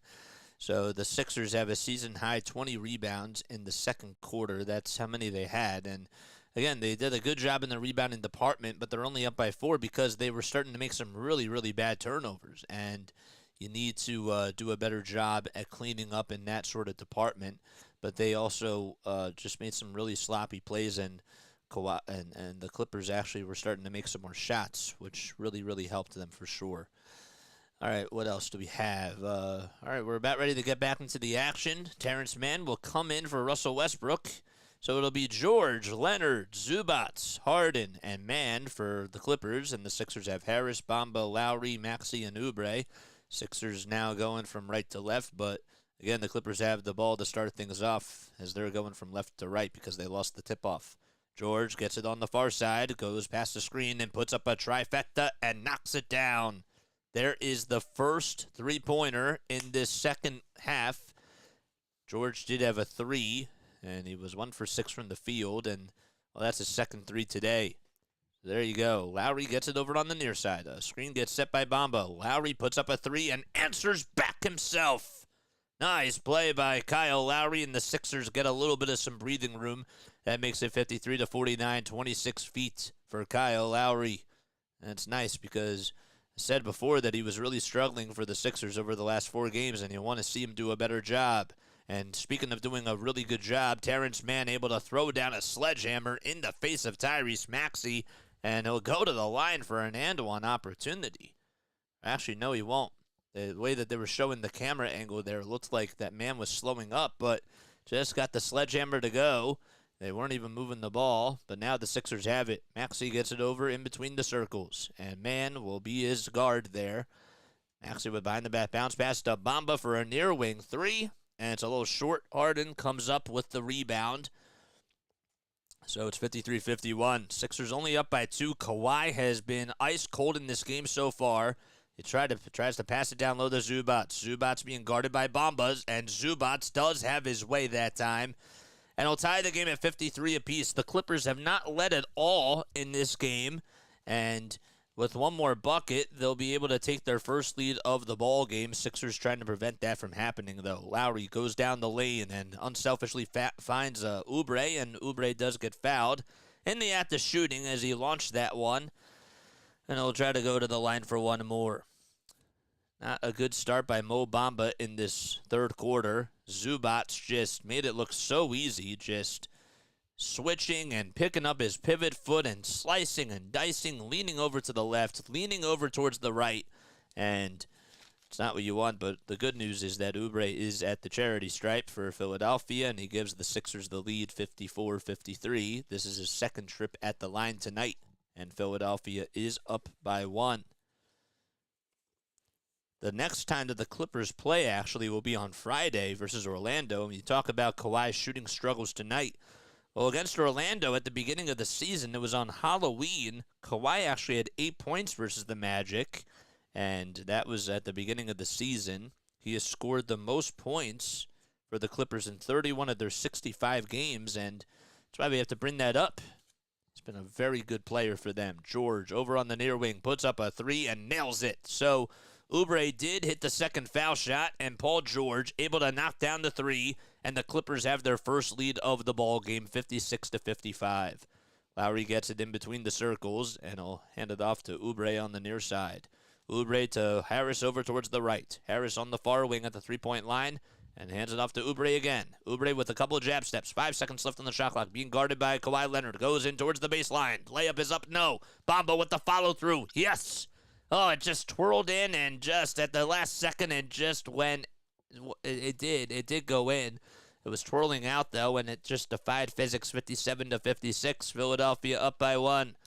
with 9:20 left to go. Lowry gets it on the interior, and Maxey tries to strip it, but Lowry, or that is Leonard, that comes up with it. Here's man for a three, and Oubre is able to come up with the rebound. It's 57-56. Maxey dribbles over towards the far side, hands it off to Harris down low. Harris goes into the lane, right-handed jumper, got it! Toby able to get the little floater that was just in midair, a little teardrop by Toby, and it now makes it a three-point game. So good play by Tobias Harris, and he has 11 and 4 today. Leonard, wide open three on the far corner. Brick again. Kawhi now 0 for 4 from downtown as his struggles continue. He was left wide open too. Maxey got the rebound. He'll try to find Lowry. He was on an island by himself, and now all of a sudden George steps on him. Maxey dribbles into the lane. Unselfish pass to Bamba, and Bamba lays it up and in. After a really bad start to start off the third quarter, Bamba is able to provide a little impact and provide some positive stuff for Philadelphia. 61-56, and we have a timeout called by Ty Lue and the LA Clippers. We'll be back in just a few moments. 8:20 left to go in quarter number 3.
Six more subs till we get to 1820. What are you guys waiting for? I give you this content for free. Algo Gang, come on, do your thing. Mods, if you are on here, make sure you guys promote the channel. Butterfly, shout out to you for doing an awesome job at promoting the channel, as always. If you are interested in becoming a moderator, please let me know down below. All you got to do is just promote the channel. Tell your friends about this thing, and make sure that everybody's having a good time in the chat, that nobody's cursing, nobody's spamming, and just being inappropriate. That's all you got to do. So if you come on here a lot and if you would like to mod for my channel, please reach out to me via Discord, or you could also just let me know down below if you are interested, and I will write your name down. But just provide your Discord. That's all I wanted to say. What's up, Butterfly? Says DFJ Hoops. What's going on, my guy? What's going on, dude? Thanks so much for coming on here. Did you provide your link down below? I told you that you could post your link. Okay, there you go. Good stuff. Good stuff, my guy. Good stuff. There you go. Try to help out other people with their channels because they do an awesome job. 5-point lead for the Sixers with about 8 minutes and 20 seconds to go in this third quarter here. The Sixers, they locked in at the very first quarter. They put up 30 points and only allowed 18 points. And they picked up where they left off in the last game against the Clippers. But then all of a sudden, the Clippers just were held in check. And then once you keep them in check for so long, they're going to find a way to claw their way back in the game. And Harden was making some nice shots. PG had some nice shots as well. And the other guy that really stepped up was Terrence Mann, who has 12 points in this game. And he's 2 for 6 from 3, 5 for 9 shooting-wise from the field. And that's how we are where we are, pretty much. Both teams have scored at least 10 points in this third quarter so far. Philadelphia trying to go into the 6th seed as they are about a game and a half behind the Pacers, and they're tied with the Miami Heat for the 7th seed. So you want to make sure that you do a good job of trying to get every single win that you can. We do have a tip ball. Couldn't see where or who it ended up with, but Clippers will have the ball back. So after a timeout, Now the Clippers get the inbound again. Second time is it a charm? It is. So Harden gets it, and they'll just hand it off to Kawhi Leonard with a foul line J. Paul George with the offensive rebound over at the three-point line. Leonard dribbling against Oubre, tries to go up with a move, and Zubac grabs the rebound. It's swatted away, though, and it goes into the hands of Kawhi Leonard. Leonard's two that time is no good. So Tobias Harris able to get the block off a Zubac 3-foot jumper, and the rebound goes to the Sixers. Bamba, foul line J, off the pass by Maxey. It's short, and Zubac with the board. 7:32 left to go in the third quarter. A 5-point lead for Philadelphia. Harden on an island, puts up a three. In and out it goes. Leonard with the rebound and a loose ball foul called on the Sixers. So Harden is now 2 for 7 from 3 tonight. Had a wide open look, just could not drain it as it went in and out halfway in. And that was an in and out burger, as Larry likes to say on here. Shout out to Larry. So Leonard will inbound it, and the ball finds George on the low block against Kyle Lowry. Lowry tried to go for the steal, and George got past him, and Bamba played good defense as the shot was up, and it was rebounded by Zubac, but we do have a foul on Mo Bamba. So that's 2 straight fouls in a row by the Sixers. They need to try not to foul that much, because with the rate that they're going at, with 7:18 left to go, that's not a really good trajectory there. What's up, Will? How you doing, my guy? What's up, Larry? 21 people on here watching. Paul George able to hit the first foul shot. So he has 10 points, 5 rebounds, and 2 assists in this ball game. George has had a very good career, but this is a guy who is 33 years old, from Palmdale, California, 6'8", has a 6'11" wingspan.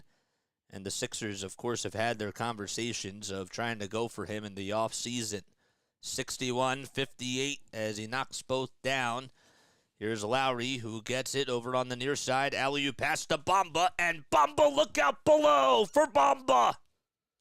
Oh, he got the little sledgehammer to fall, and Kyle Lowry got the assist. 63-58. Harden for a three. In and out it goes again. Man trying to get the rebound. It's stolen away, though, by Harris. Tobias Harris comes up with the steal, and Lowry out in transition. He'll dribble around the timeline and dribble it back out towards the near wing. That is 14 on the shot clock. Lowry in the lane goes up with a lot of contact and a foul on Zubac in the act of shooting. Again, Mo Bamba doing a good job on the little alley-oop pass by Lowry. Give him a lot of credit. This is why he's good at setting the table and giving the feed to his centers. That's what he's done throughout his whole entire career and has been known as one of the best passers in the game. So Bamba with 12 points and 10 rebounds in this ball game. It's his first double-double of the season. And Lowry will be at the foul line. He's, honestly, say what you want, he's made a big impact in this game for Philadelphia. Lowry's first foul shot just hits the front of the iron, and it goes out towards the front of the rim, so he can't hit the first one. It's 9:10 p.m. Eastern Time. Kyle Lowry trying to provide some noise for Philadelphia at the Wells Fargo Center, and the second foul shot is a swisher. So 64-58, and Philadelphia leads it by 2 possessions. 6:25 left in the third quarter, and here's Harden over at the top of the key. Harden is like, I don't know what to do with the ball. I'm just going to throw it into the hands of Paul George. George with a cross-court pass all the way to Man on the far side. Man back to George, wide open for 3, and the Sixers dodge a bullet there. Bamba comes up with rebound number 12. Wow. So George was left wide open. He was on an island all by himself. Harris gets it over towards the near lane, or the near elbow, that is, and the rebound goes to Zubac off the missed shot. 4 minutes and 8 seconds. That's been the field goal drought for the Clippers. Man trying to go down low, one-on-one against his man, and he gets the ball stripped and it goes out of bounds. Tobias Harris, though, got the little shooting foul called on him. So there you go. Nice foul there by Toby. That's what you want to do. I was surprised that that could have been a time where maybe he could have tried to sacrifice his body and just made a little stance there, but he decided not to.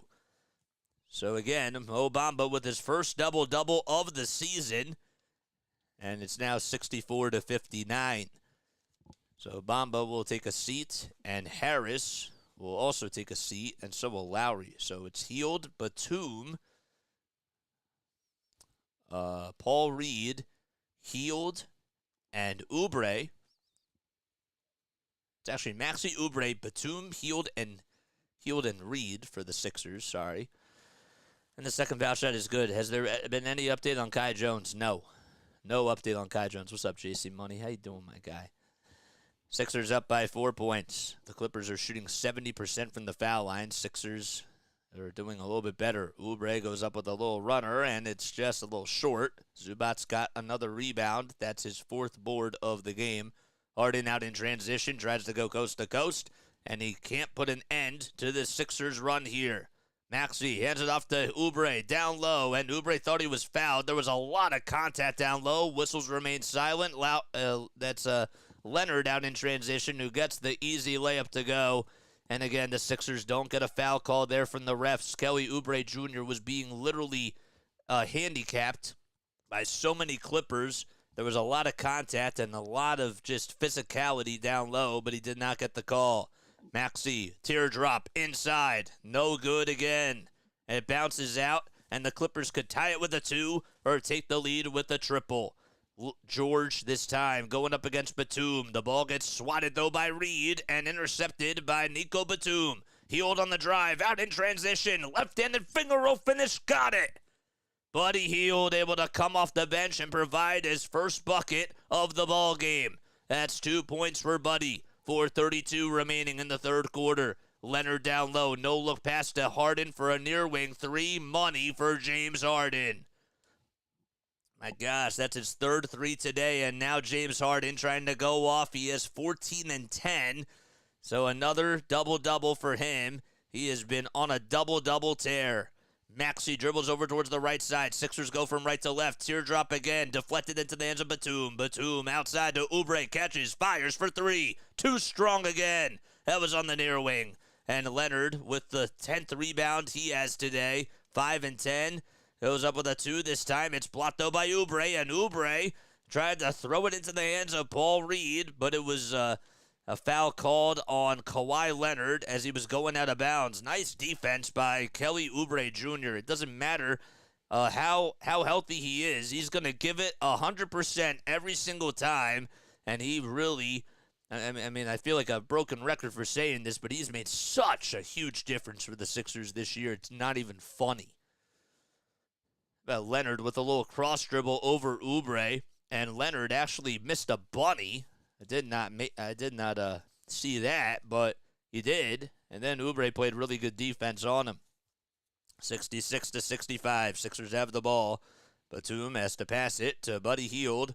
Hield, what's he going to do? Gets the ball stripped and stolen away by Leonard. Leonard with a Euro step, and there's a slam. Right-handed sledgehammer again by Kawhi. That makes it a 1-point lead, and Nick Nurse wants to get his guys a little breather with 3:26 left to go. And we'll see everybody back on the other side. Kawhi Leonard sticking his hand into the cookie jar and able to just nail it just at the rim. Be right back.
All right, we're back. We're back on here. Sixers are down by 1.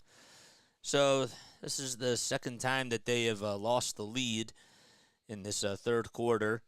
But they need to do a better job at just playing the way that they played in the first quarter.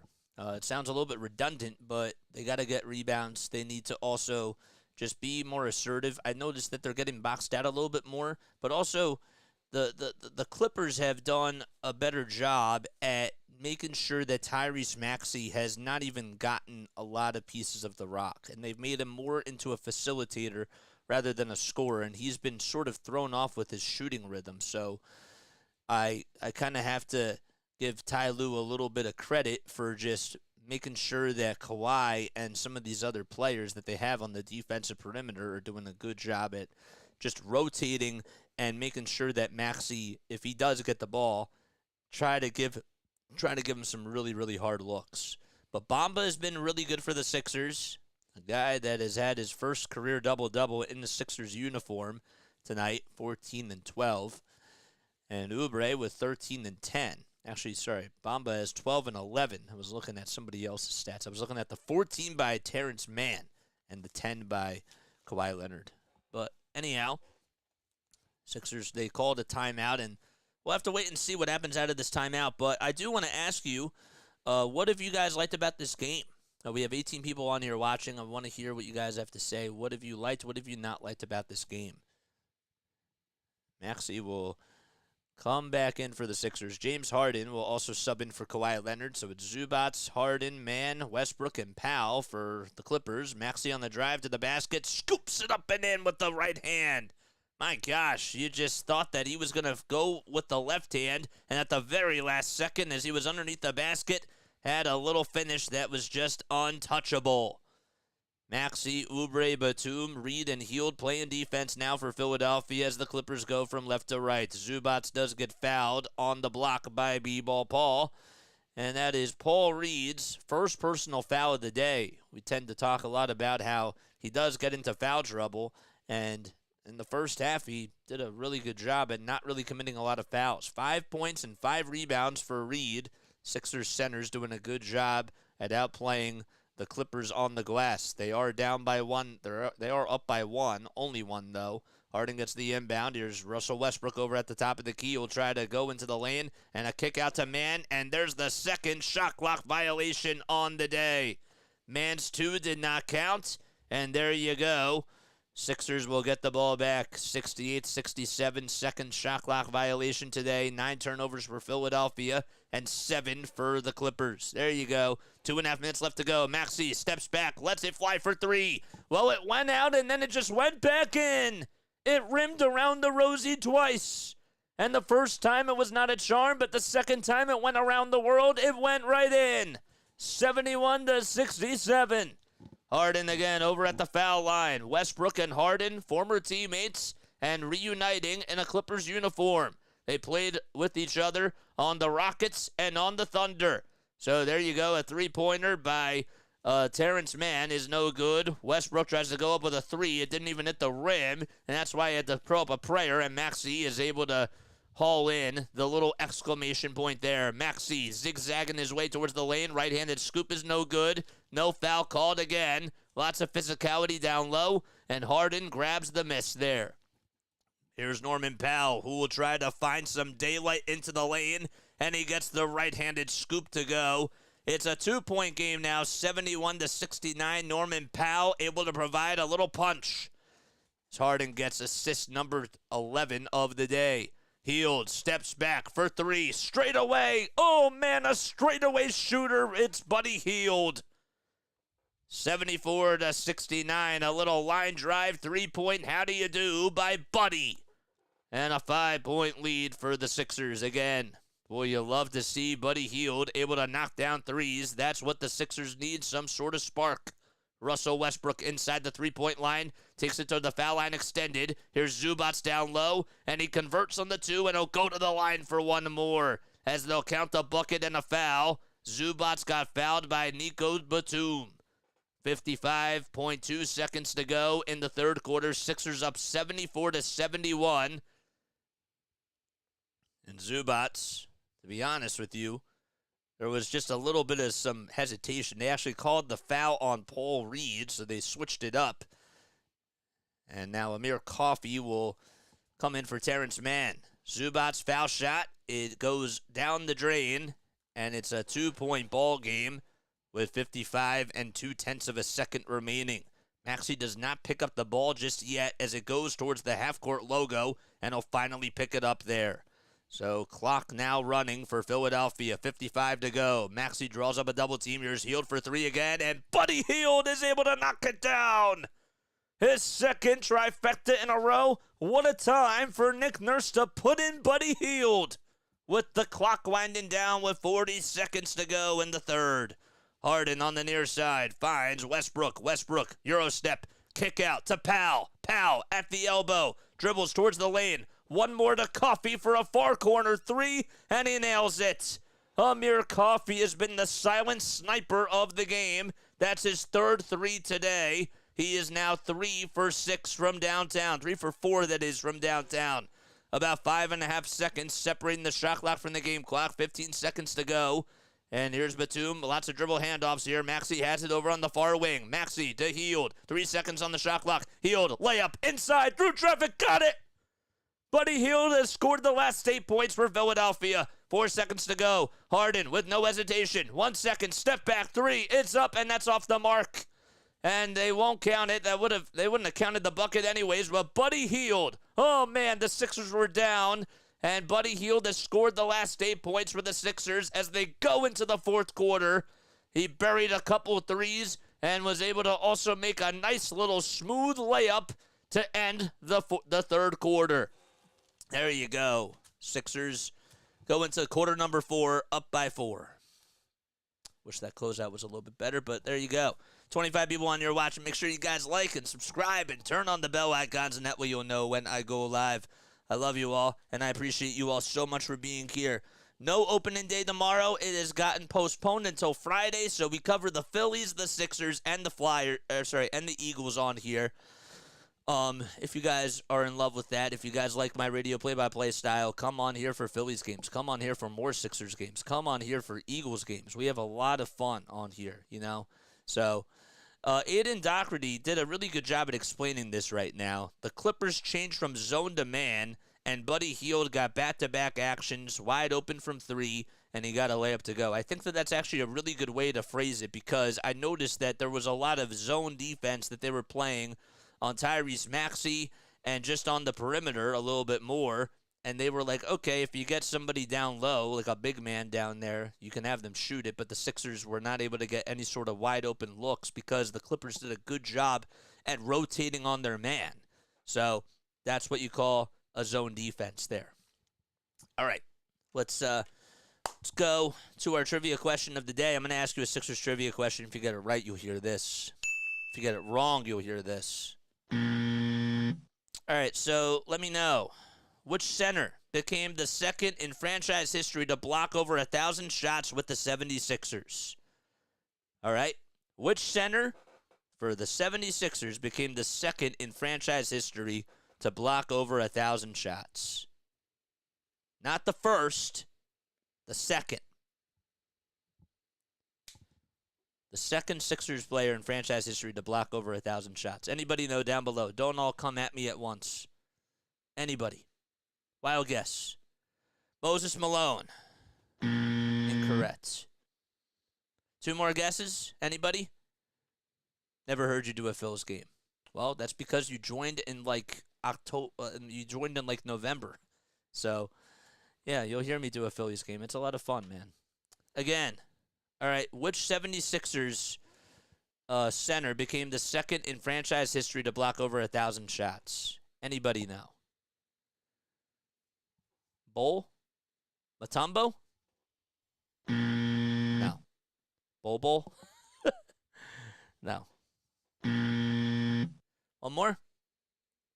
One more? Anybody?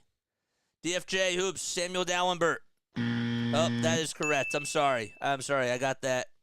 But you were. Yeah, there you go. So Samuel Dallenbert is the second center in franchise history to block over 1,000 shots for the Sixers.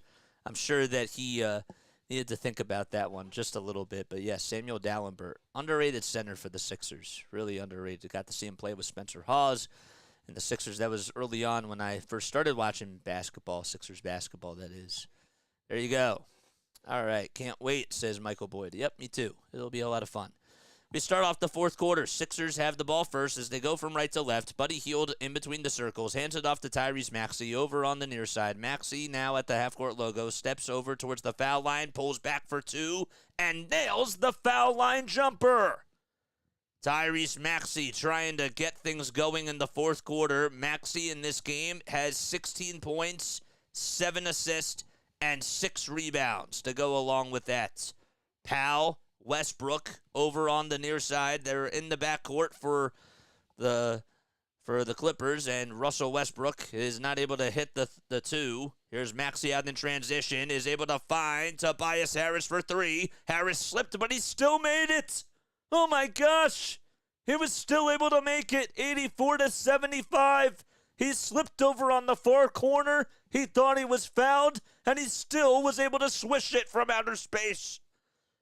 A 9-point lead for the Sixers again. Paul George at the top of the key again. George step back three over Reed. Got it. So Harris made a pretty wild three. And Paul George able to silence the crowd with a silencer from downtown. 10:35 to go in the fourth quarter. Tyrese Maxey will find Harris again. Harris hesitates, but he'll find Hield for another three. Buddy Hield, who scored the last 8 points to end the third quarter, able to not able to come up with that one. All right, so George goes down low. A bouncer back out to Russell Westbrook. Westbrook has been he's been pretty cold in this game so far. Just 4 points, 2 rebounds, and 2 dimes. Another foul line jumper, that's no good. And Westbrook gets the rebound from Paul George, and he goes up with a shot, and he's fouled. He'll go to the line for a pair of free throws. So there you go. Russell Westbrook, who missed a couple of shots. Buddy Hield gets called for the shooting foul, and Russ is going to go to the line. So Russ has had quite a resume when you take a look at how he's been able to do for his entire career. So Russell Westbrook played at UCLA from 2006 to 2008, was the 4th overall pick by the Seattle Supersonics back in the 2008 draft. And he's a 9-time All-Star, won the MVP in 2017, and was also able to make it to the NBA 75th anniversary team. 2-time NBA scoring champion who knocks down the foul shot. Both foul shots, that is. And it's now 84-80. He's also a 2-time NBA All-Star Game MVP as well. It's 84-80. Sixers up by 4 points. And a foul called on the Clippers. So Russ drains both foul shots, and that gives him 6 points. Not a very good foul shooter, but he got them both. Harris over on the far side, dribbles it over towards the far three-point line. George doing a good job at guarding him. Westbrook playing defense. Harris with a turnaround J, and it's just a little short. Oh, my gosh, he got it at the foul line, couldn't make it. Powell got the board. Powell goes down low, and another foul on Buddy Hield, and he's not happy. Hield looked like he had all ball there, and to be honest with you, I kind of agree with him. I think he has a case to plead there. 9:37 remaining in this fourth quarter. A lot of action between both these teams. You knew that the Sixers would start off really strong, and then the Clippers would try to answer back with a little run themselves. And the Sixers have neither team really has been able to control the second half here. The Sixers and the Clippers are kind of like hanging out a little bit. There hasn't really been a blowaway.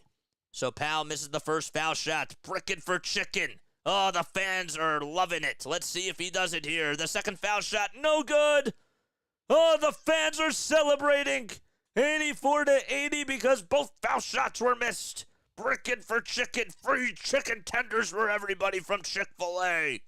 Maxey over on the far side, and that certainly does give the crowd a little boost. Harris, who's over at the top of the key. There you go. Now he's at the foul line, hands it off to Reed. Reed with a step back J, and it's just a little bit wide right. Not too far, though. George with the board. George at the top of the key, step back over Tobias Harris, but he does not take the three. And he'll back up a little bit more. Plumlee with the screen. Harris tried to get his hand into the cookie jar, and we have another foul called with exactly 9 minutes to go. Leonard will come in for Plumlee. And Nick Nurse, not so happy that he could make his little substitution. There's actually a violation called on Tobias Harris. It was a kickball violation, and it really didn't even touch his foot. I mean, it barely did, but sometimes that's just not like what a kickball violation is by definition. He didn't intentionally kick it. It just landed on his foot. Westbrook down low, kicks it out to Coffey. His 4-3, in and out. And Russell Westbrook tried to tip it over Tobias Harris, but Harris got it over to Batum.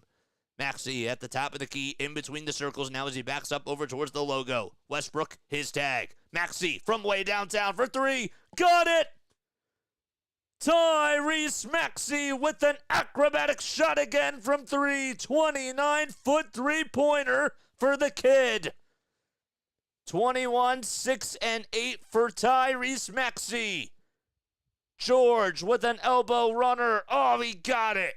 I don't know how he made it, but it's 87-82. That was just inside the near elbow. And now it's back to a 5-point game.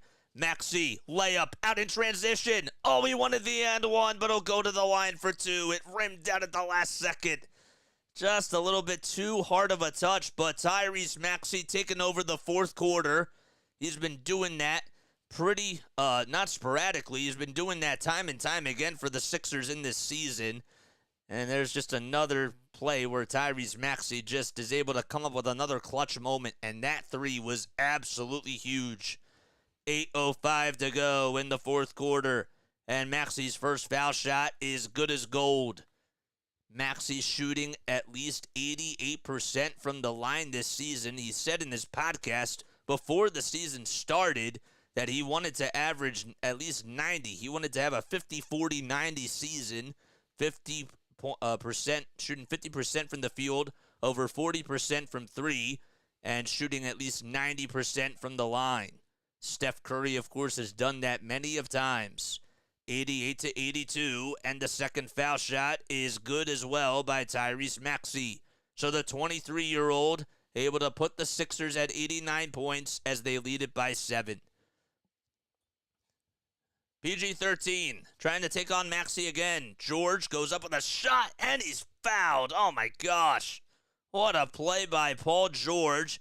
Able to just get Tyrese Maxey and Tobias Harris to buy in as he was going towards the rim through traffic, and George got the right-handed shot to go. Harris with the foul call. Maxey almost blocked it. Literally was just about half a second away from blocking that shot. That makes it 89-84. George with the three-point opportunity. Got it.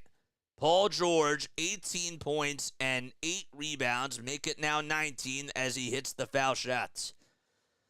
So a 4-point lead for the Sixers as they have to try to blow out the fire here. Healed over on the near side. Back to Batum. Maxey was being double-teamed. Here's Oubre down low, out in transition. Lets it up and lays it in.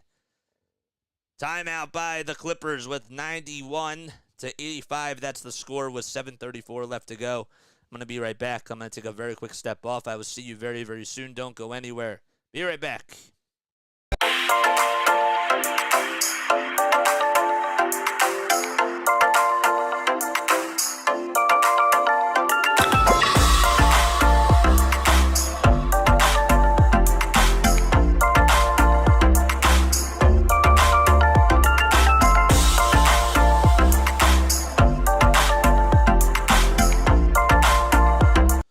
If you're just coming in here, my name is Jason Joseph. This is Play-by-Play with JJ. Make sure you guys hit that thumbs up button, man. We only have 18 likes on here. Come on, man. We gotta step up our game, bro. That's exactly what we gotta do. We actually have 20 yet. I'm sorry, but let's get to 40, man. Let's get to 40. We've been averaging like 50 over the last like 3 games or so. So I want us to keep it up. You know what I'm saying? Because the more likes we get, the more people that we get to come on here to find our channel. We do radio play-by-play for the Sixers, the Phillies, and the Philadelphia Eagles as well. So if you enjoy my content, if you like what you hear, if you like what you see, make sure that you hit that subscribe button, man. And also, don't forget, there's a donation super chat button that you can press down low as well. I do give you this content for free, and I work my tail off, man. So if you guys want to give back to the channel, not saying that you have to, but it would really mean a lot to me, with your generosity if you give back. So appreciate that very, very much. What's up, Merrick? How you doing, my guy? What's going on, man? Thanks so much for popping in. Thank you so much for popping in, guys. Backstory about me. So I'm a broadcaster from South Jersey. I've been calling games on here since 2022, and I have loved coming on here and giving you guys play-by-play because this is how it's going, man. We're trying to jump onto this because we know that the digital airways are becoming more and more popular, and that radio and that linear broadcasting is becoming more outdated and more obsolete. So if you guys are a fan of this play-by-play style, we don't really – I've tried to find other people that do it like us. There's, not many. Snowman is one of those guys that does it just like us. He does it like a radio play-by-play style call, but there's not many that do it like us. So if you guys know other people that would really enjoy this play-by-play style, whether they're out of the market or that they just want to listen to a classic broadcast style, that's what I'm just saying. I would really appreciate that. Why I like watching you, you're not a greedy person, just a commentator. Thank you, man. I appreciate it. I appreciate the honesty. And if you guys have any sort of feedback, please let me know down below. Or you can also email jasonjosephonair@gmail.com. I should actually, and I will write this down, I need to provide a link to that and probably post that in my bot. So let me do that.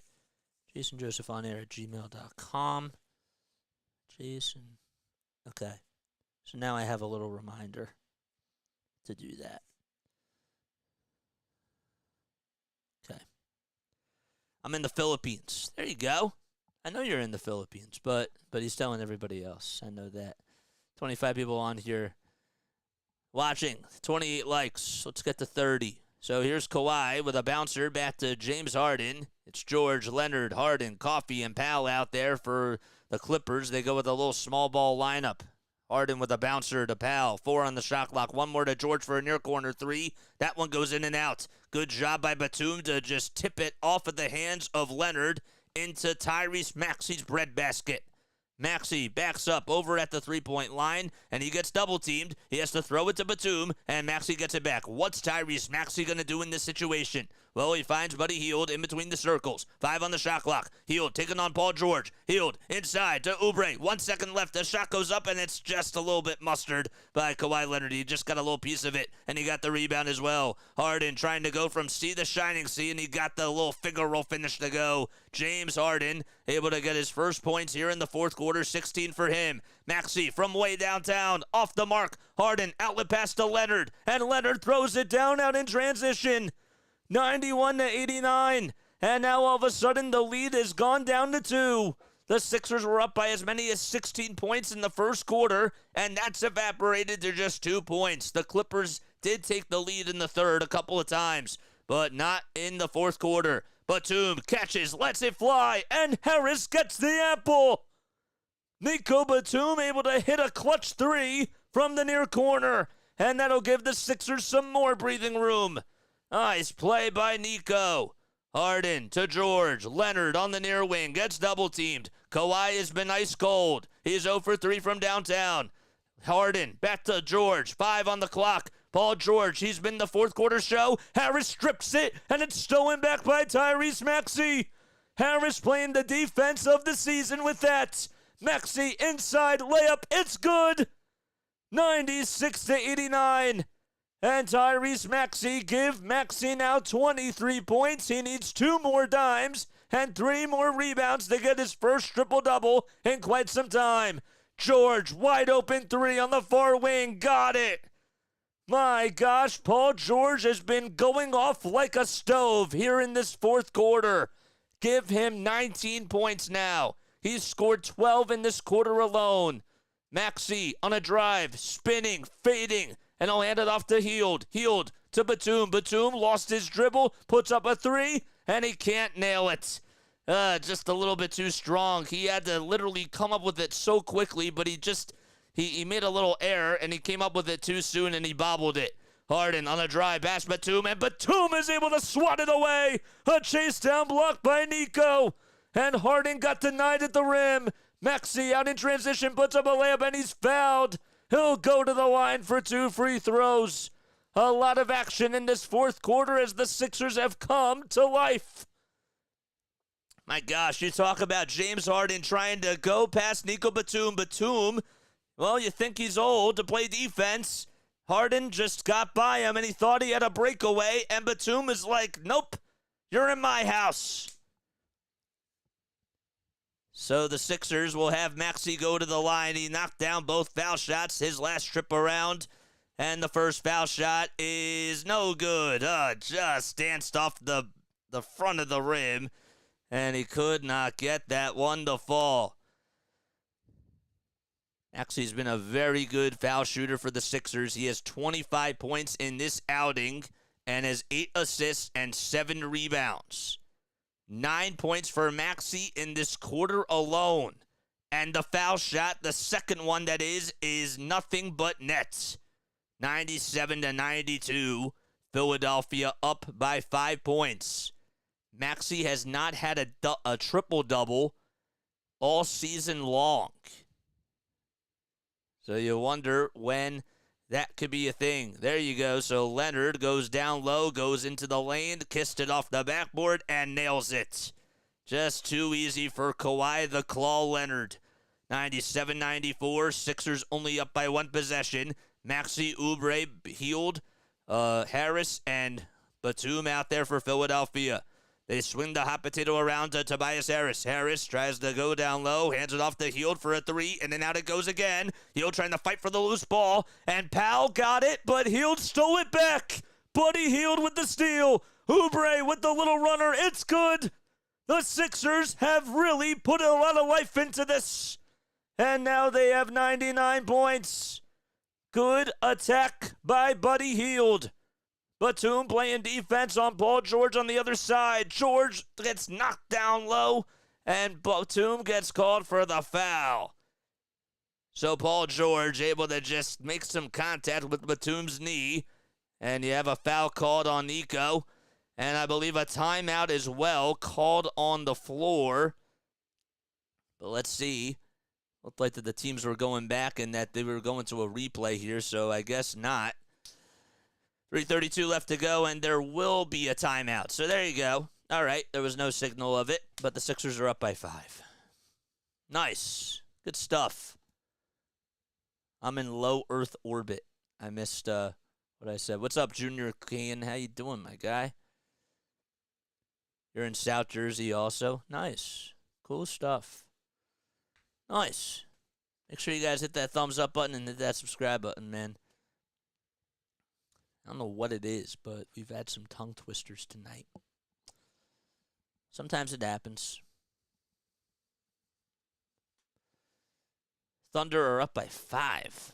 Wow, let's take a look at these scores, man. All right, so the Pacers are down by 10. That helps the Sixers with 2:58 left to go in the third quarter.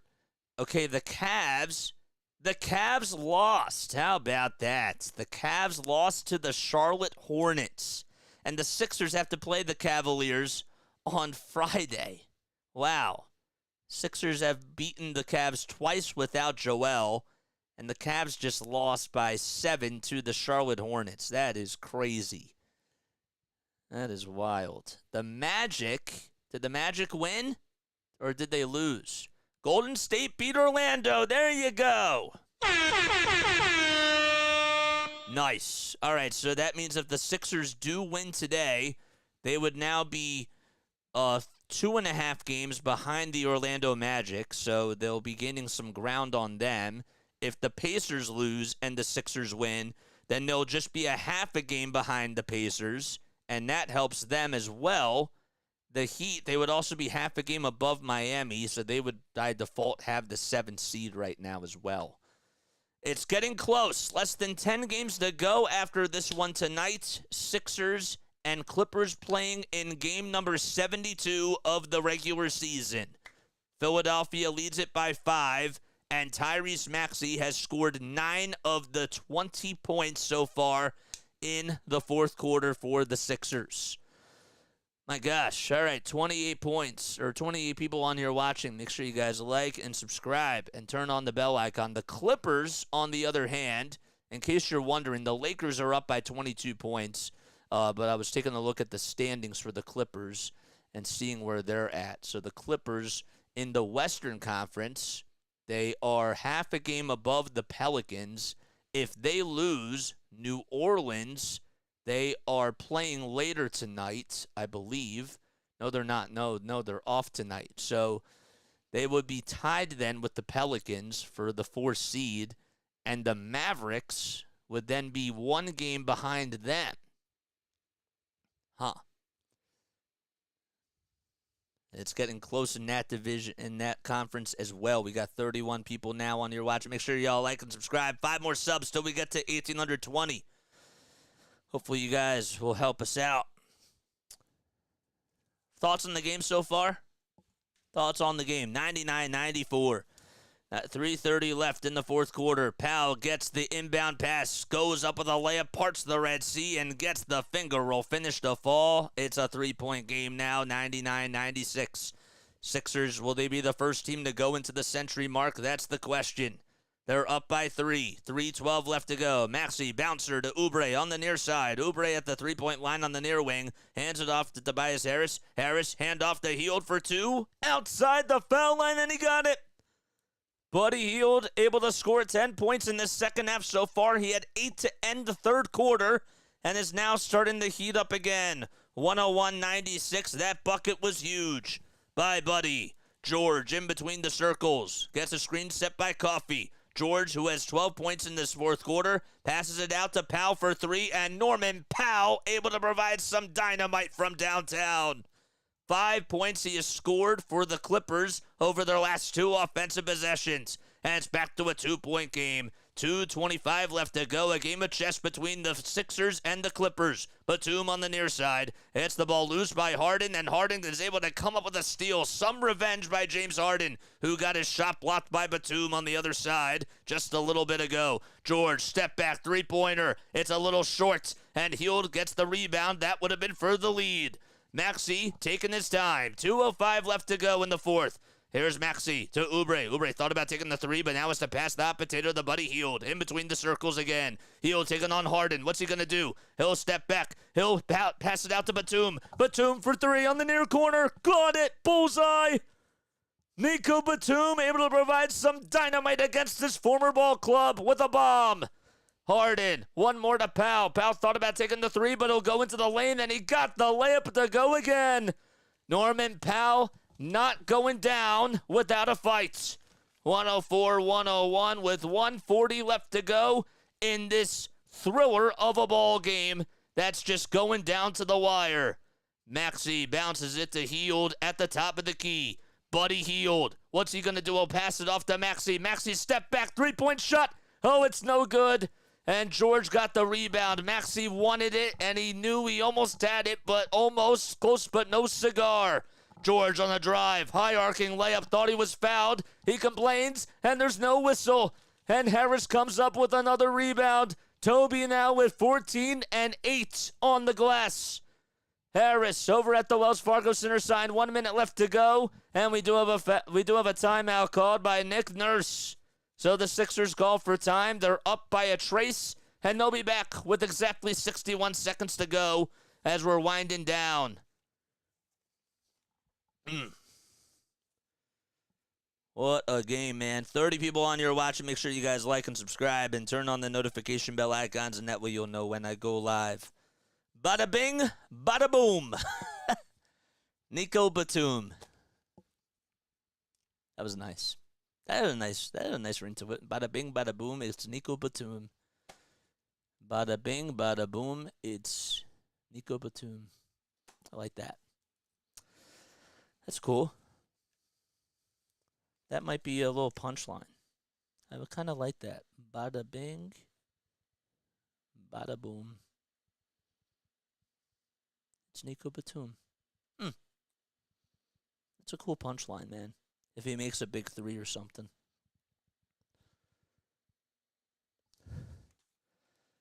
Another cardiac game for the Sixers. Tweets out RB. That's funny. If you guys really love this play-by-play, make sure you guys like and subscribe. Turn on the notification bell icons, and that way you know when I go live, man. You know, we got a lot of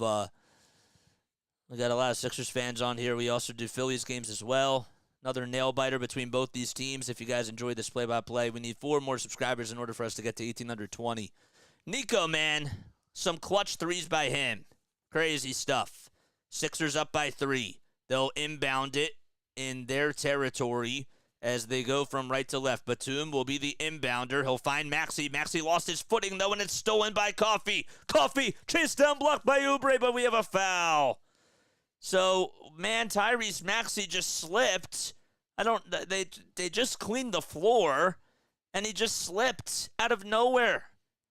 And he fell, and now that'll put the Clippers at the line. That was just unlucky. I don't know what was in that floor. I don't know what just happened. I think maybe he just lost his footing, but I thought he slid for a second, and it was just uncontrollable. But nope, he was just not able to get his feet set and get into a good position to inbound the rock. Amir Coffey with the first foul shot. He puts it up and in. Fasten the seatbelts. The Sixers only up by 2 now. Coffey will be at the line for 1 more. So the foul was called on Oubre. And Coffey's second foul shot, it goes in and out. Batum with the board. And the Sixers up by 2. Oubre got the ball loose, and it'll be Sixers ball. George was able to strip it off the hands of Oubre. It went out of bounds, and Ty Lue is agreeing to challenge the call. 52 seconds to go. The Clippers, if they lose this challenge, they will be down to no timeouts. And let's see what happens. This is a big call here. So Oubre got the ball stripped by George, and it went out of bounds over towards the near sideline, towards the half-court mark. And they said it was last touch by George. So that's what they're going to review here. Was it really last touch by PG-13? If the call is overturned, it'll be Clippers ball. 52 seconds to go. Oh my gosh, buckle up. We're coming in for a landing. It's hang on, Allah. We're coming in for a landing. Mark Zumoff. Michael Boyd says OT. I'd like some OT. Not occupational therapy, but overtime. 35 people on here watching. Make sure you guys like and subscribe and turn on the notification bell icons, and that way you'll know when I go live for a Sixers, a Phillies, or an Eagles game. You know, we cover all the Philly sports on here, but we do try to give you guys the best type of radio play-by-play platform on here that we possibly can.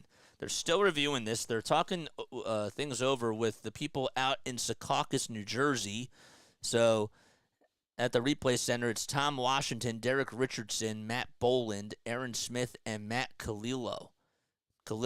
But it's JB DeRosa and Kevin Scott who have the headsets on. So let's see again. It's tough to tell if whether or not PG did touch it last or not. You got to really get a microscope, and you have to really play it out in slow motion. So I don't know. There's no conclusive evidence here. They still have the headsets on. But there you go. That's a nose emoji. Oh, you're sniffing overtime. Thanks. It looked like you were giving, like, the praise thing. That's what I thought it was. All right, so they're still reviewing this. But the Sixers, they still have a timeout left. Actually, I beg your pardon. I stand corrected. The Clippers had 2 timeouts. Okay, so if they win this challenge, then they still get to keep their timeout. But if they lose, then they're down to 1 timeout, and that's why Ty Lue did it. But even if he had 1 timeout, I probably still would have done it anyways. But that's just me. We have 32 people on here watching. Sixers will play against the Pacers, the Heat, as they look at the Eastern Conference standings. Those are the 2 games that stand out on the NBC Sports app. But they play the Cavs on Friday. Can't forget about that. And then they play against the Toronto Raptors on Sunday. They were actually looking at easiest schedules, but I remember that they play both teams they play the Heat one more time, not the Pacers. Man, we're screwing this up. All right, so the call is overturned. The Clippers retain their timeout, and it'll be Clippers ball. So they still have 2 timeouts left. Figures. I don't know what conclusive evidence they had. Would love an explanation for it. I'm sure that there was maybe some sort of conclusive evidence, but it's hard to tell. It took them a while for them to come up with the official call there, so the Clippers have the ball in their own court. All right, 104-102. George, who got the inbound from Harden, goes down low to Coffee. Coffee, one more to Kawhi. Kawhi goes up with a 2 and 1. Leonard, who's been ice cold in this game, able to provide a big bucket down the stretch. And now the Clippers on a 4-0 run over the last 22 seconds of this game. So Leonard got fouled by Tobias Harris, and he'll go to the line for the old-fashioned three-point play. Just scooped it up and in, got right past Harris, and Harris just slapped him right on the hand. This is for the lead. Leonard, free throw, got it. And it's 105-104 as we ride the seesaw. Sixers with 1 timeout left, and the Clippers with the upper hand. Maxey gets it over in between the circles as he dribbles it past the half-court mark and got it back. Maxey, again, a bouncer to Hield. Hield thought about taking the 3 with 10 seconds on the shot clock. Hand off to Maxey. 5 seconds left. Maxey to Batum. Batum to Hield. Wide open 3 at the top of the key. Got it! Oh, Buddy Hield! If you need a buddy, you call Mr. Hield. 28 feet, and Batum got the dime. This place explodes, and they erupt at the Wells Fargo Center. And a timeout again by Ty Lue with 22.7 seconds to go. Oh, I'm feeling that 3. Oh, my gosh. That was beautiful. I thought first he was going to take it with 10 seconds left, and I was like, nobody, you can't do it. And with the shot clock winding down, bullseye. Oh, my gosh. There's still 22 seconds to go. Still plenty of time left. They've got to play defense, though. Austin Krell says, this is March. Crazy. Is Brandon Marsh good to go? I don't know. I have no idea.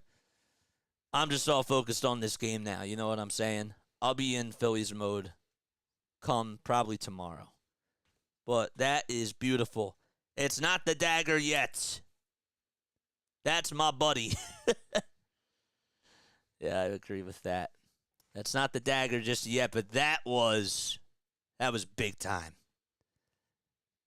I'm curious to see what lineup he decides to go out here with now, Nick Nurse, that is, with his defensive lineup. I wonder if they're going to go with KJ Martin here. Maybe not.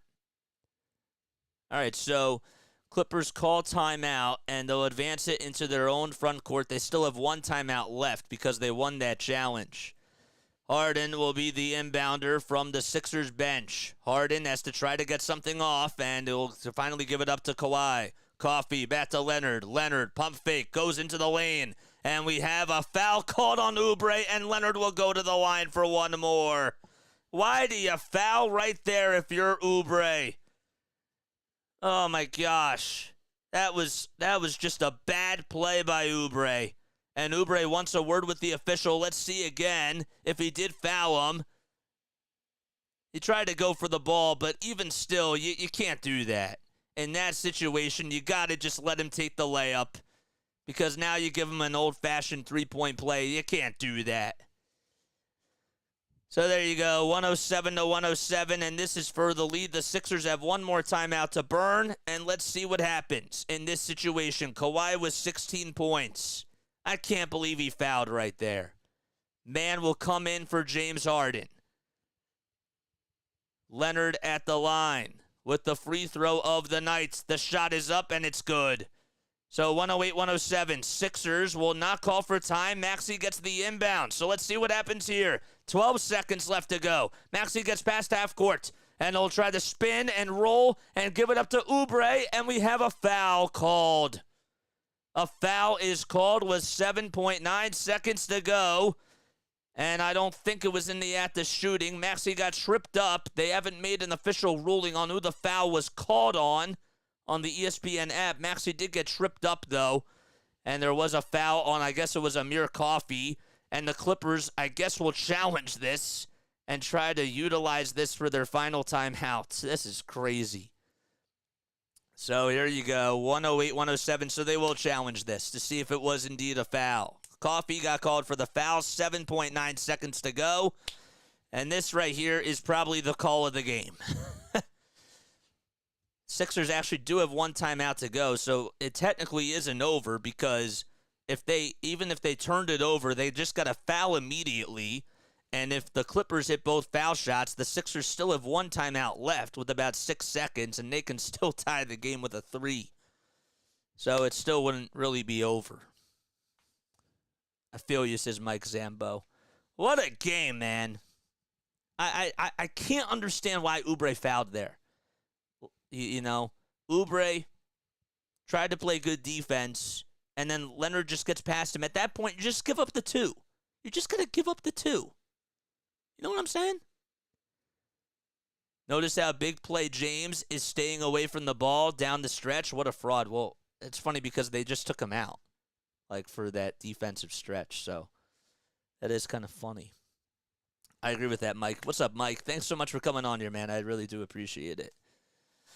Make sure you guys hit that like button and hit that subscribe button. Hit that notification bell icon, too, and that way you'll know when I go live. So let's see what happens. They're still on the headsets. They just came back from break on NBC Sports. Philadelphia. Sixers definitely need this win. They definitely need this win for sure. So it's 108-107. They're still reviewing this challenge. So let's see again. So Maxey tried to dribble down towards the elbow, and Coffee, I believe that the foul was called on him. George got a little piece of the rock, and Coffee, this is the view here to see if there's a foul. It kind of, I'll be honest, it kind of looked like it was all ball. Oubre did come up with it, though. So I think that it would be just a Sixers jump ball. I don't know. They're still reviewing this. They're trying to really get some conclusive evidence, I guess. But the clock stands still with 7.9 seconds left. Both refs have not taken off their headsets just yet. The Sixers have won 4 of their last 5 games against the Clippers. And the Clippers, the last time they won at the Wells Fargo Center was back in 2022. It was in January of 2022. Sorry, January 2021, that is. All right, so they take the headsets off, and now I'm curious to see what the call is. Are they making a ruling here? They add 0.9 seconds back on the game clock, so there's 8.8 seconds left to go. That's what I see right now. So the call stands, and the Clippers are charged with a timeout. Good for the Sixers. And they still get a little bit of time. All right, so this is, I guess it wouldn't have really mattered anyways because you still are down. And you're still going to give the Clippers enough time left. But I guess the good news is that the Clippers, they did lose the challenge, so they can't use any more timeouts. So I guess that is the good thing. Sixers still have 1 left. Batum will inbound it for the Sixers over on the near sideline. 8.8 seconds left to go. And what has been a roller coaster of a game. Batum will try to inbound it as he gets it, and he finds Kelly Oubre. Oubre trying to go down low, goes up with a shot, and we have a little wedge with 5.1 seconds to go. Oubre tried to go up with it, and it just got stuck in between the net and the rim. Oubre did think he was fouled, and now we have a jump ball with 5.1 seconds to go, and the Sixers, if they can win this jump ball here, my gosh. So now Nick Nurse wants to challenge this. He wants to challenge and see if there's a foul here. And he is absolutely animated. So he'll get his wish granted, and the Sixers are going to just go for the gamble here. I thought maybe Oubre was fouled down low, but we'll have to wait and see what happens. And the last challenge is used for the Sixers. This is just incredible, man. It's like every millisecond. Oubre did think he was fouled. I hope that I gave that call justice because that's really what happened. It was I couldn't tell who it was that it was Kawhi. So Kawhi, they said that it was just a clean block on Oubre's shot. And are they going to overturn this? Because if they do, that'll give the Sixers not only their timeout back, but it'll also make Oubre go to the line. Of all things, a wedgie. Yeah, I don't know if I like the gamble here. I mean, yes, I understand that maybe there was some contact down low, but if you win the jump ball, there's 5.1 seconds to go. You gotta go for it really quickly. So the Sixers, I guess that the call did stand. So they called a timeout, and it'll be a jump ball. So the challenge is unsuccessful. All right, so here we go. Sixers will have the rock, we'll try to go for a jump ball here. It's Oubre and Leonard, and the jump ball goes into the hands of Buddy Hield. Hield will find Oubre. Oubre goes up with a shot. It's up, and he thought he was fouled. And is he fouled? No, they say that the game's over. Oh my gosh. Can they review it? Nick Nurse is not happy. And Oubre was definitely fouled there. Oh, man. Nurse is having some words with the ref. He was absolutely fouled by Leonard. That is just a terrible call to end the game. And Nurse is going off in fumes.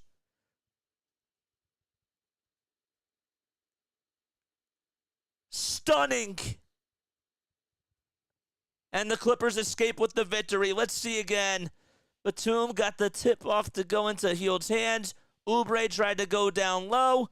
And yep, that's a foul. That's a foul. That's crazy. My gosh. I think that's a foul.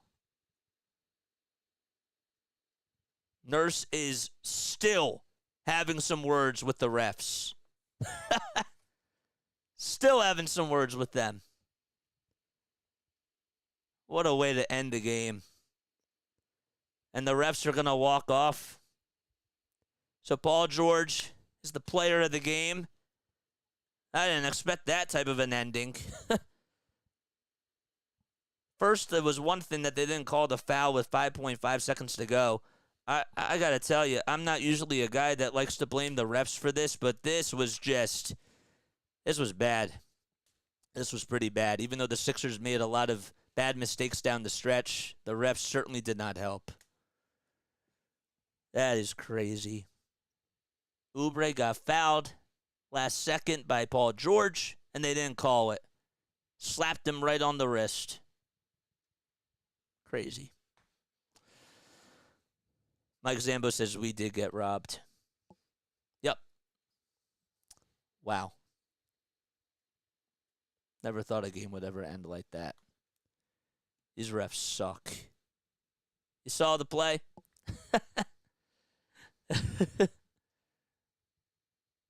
Yeah. One thing I got to do better at is like I'd like to hear how Tom McGinnis called that. I could see Imi Fadul's face. Look at Jim Lynam. Jim Lynam's not even happy. I could see it on his face. Dang, that stings. Yep. Just so bizarre.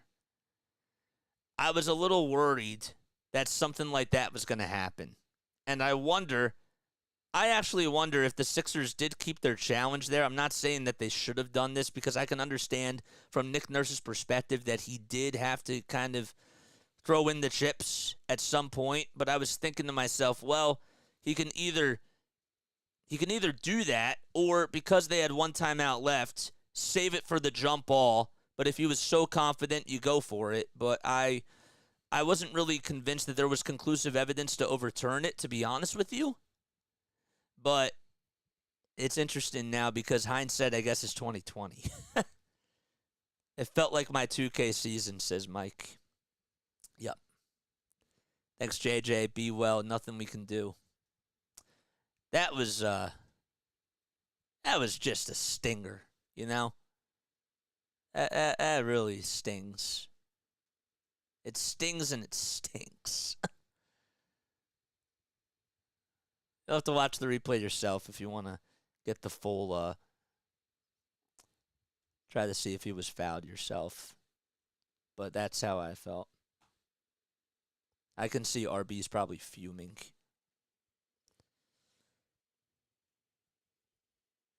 Kelly Oubre Jr. fails to get the shot up before the buzzer beater after a jump ball. Sixers wanted the foul. And Nick Nurse almost fought the refs. That was a brutal loss for the Sixers, he said. I can't really sum it up any better than that, to be honest with you. The Sixers just sent out a heartbreaker emoji on their Twitter page. Nick Nurse is fired up. Hey, man, give Nick Nurse credit for literally putting his balls on the table, you know? I do give him credit for that, but I don't know how I feel about this one. This was just a stinger, you know? Everything was going right. And, of course, out of all people, James Harden has to come away with the win. You know? Kind of made me think a little bit, to be honest with you, about the Toronto series when we had to play against Kawhi. I still don't understand why Oubre fouled Kawhi with 35 seconds to go. I thought that was really just a careless mistake, and that was really bad. You know? Kawhi gets past you. It's a three-point game. Let him get the two. Don't foul. You can't foul there. All right. Well, I think that we have to wrap things up. All right. But I will see you guys Friday, man. I will see you Friday. Friday, we got a doubleheader. Friday, we got Phillies opening day at 3:05 p.m. Eastern time. Then we have the Sixers at nighttime at 7:30 p.m. Eastern time. Just 9 games left, man. 9 games left. A brutal loss for the Sixers. That was brutal. They needed that. They really needed that. Love you guys. Catch you all in the next one. Good night.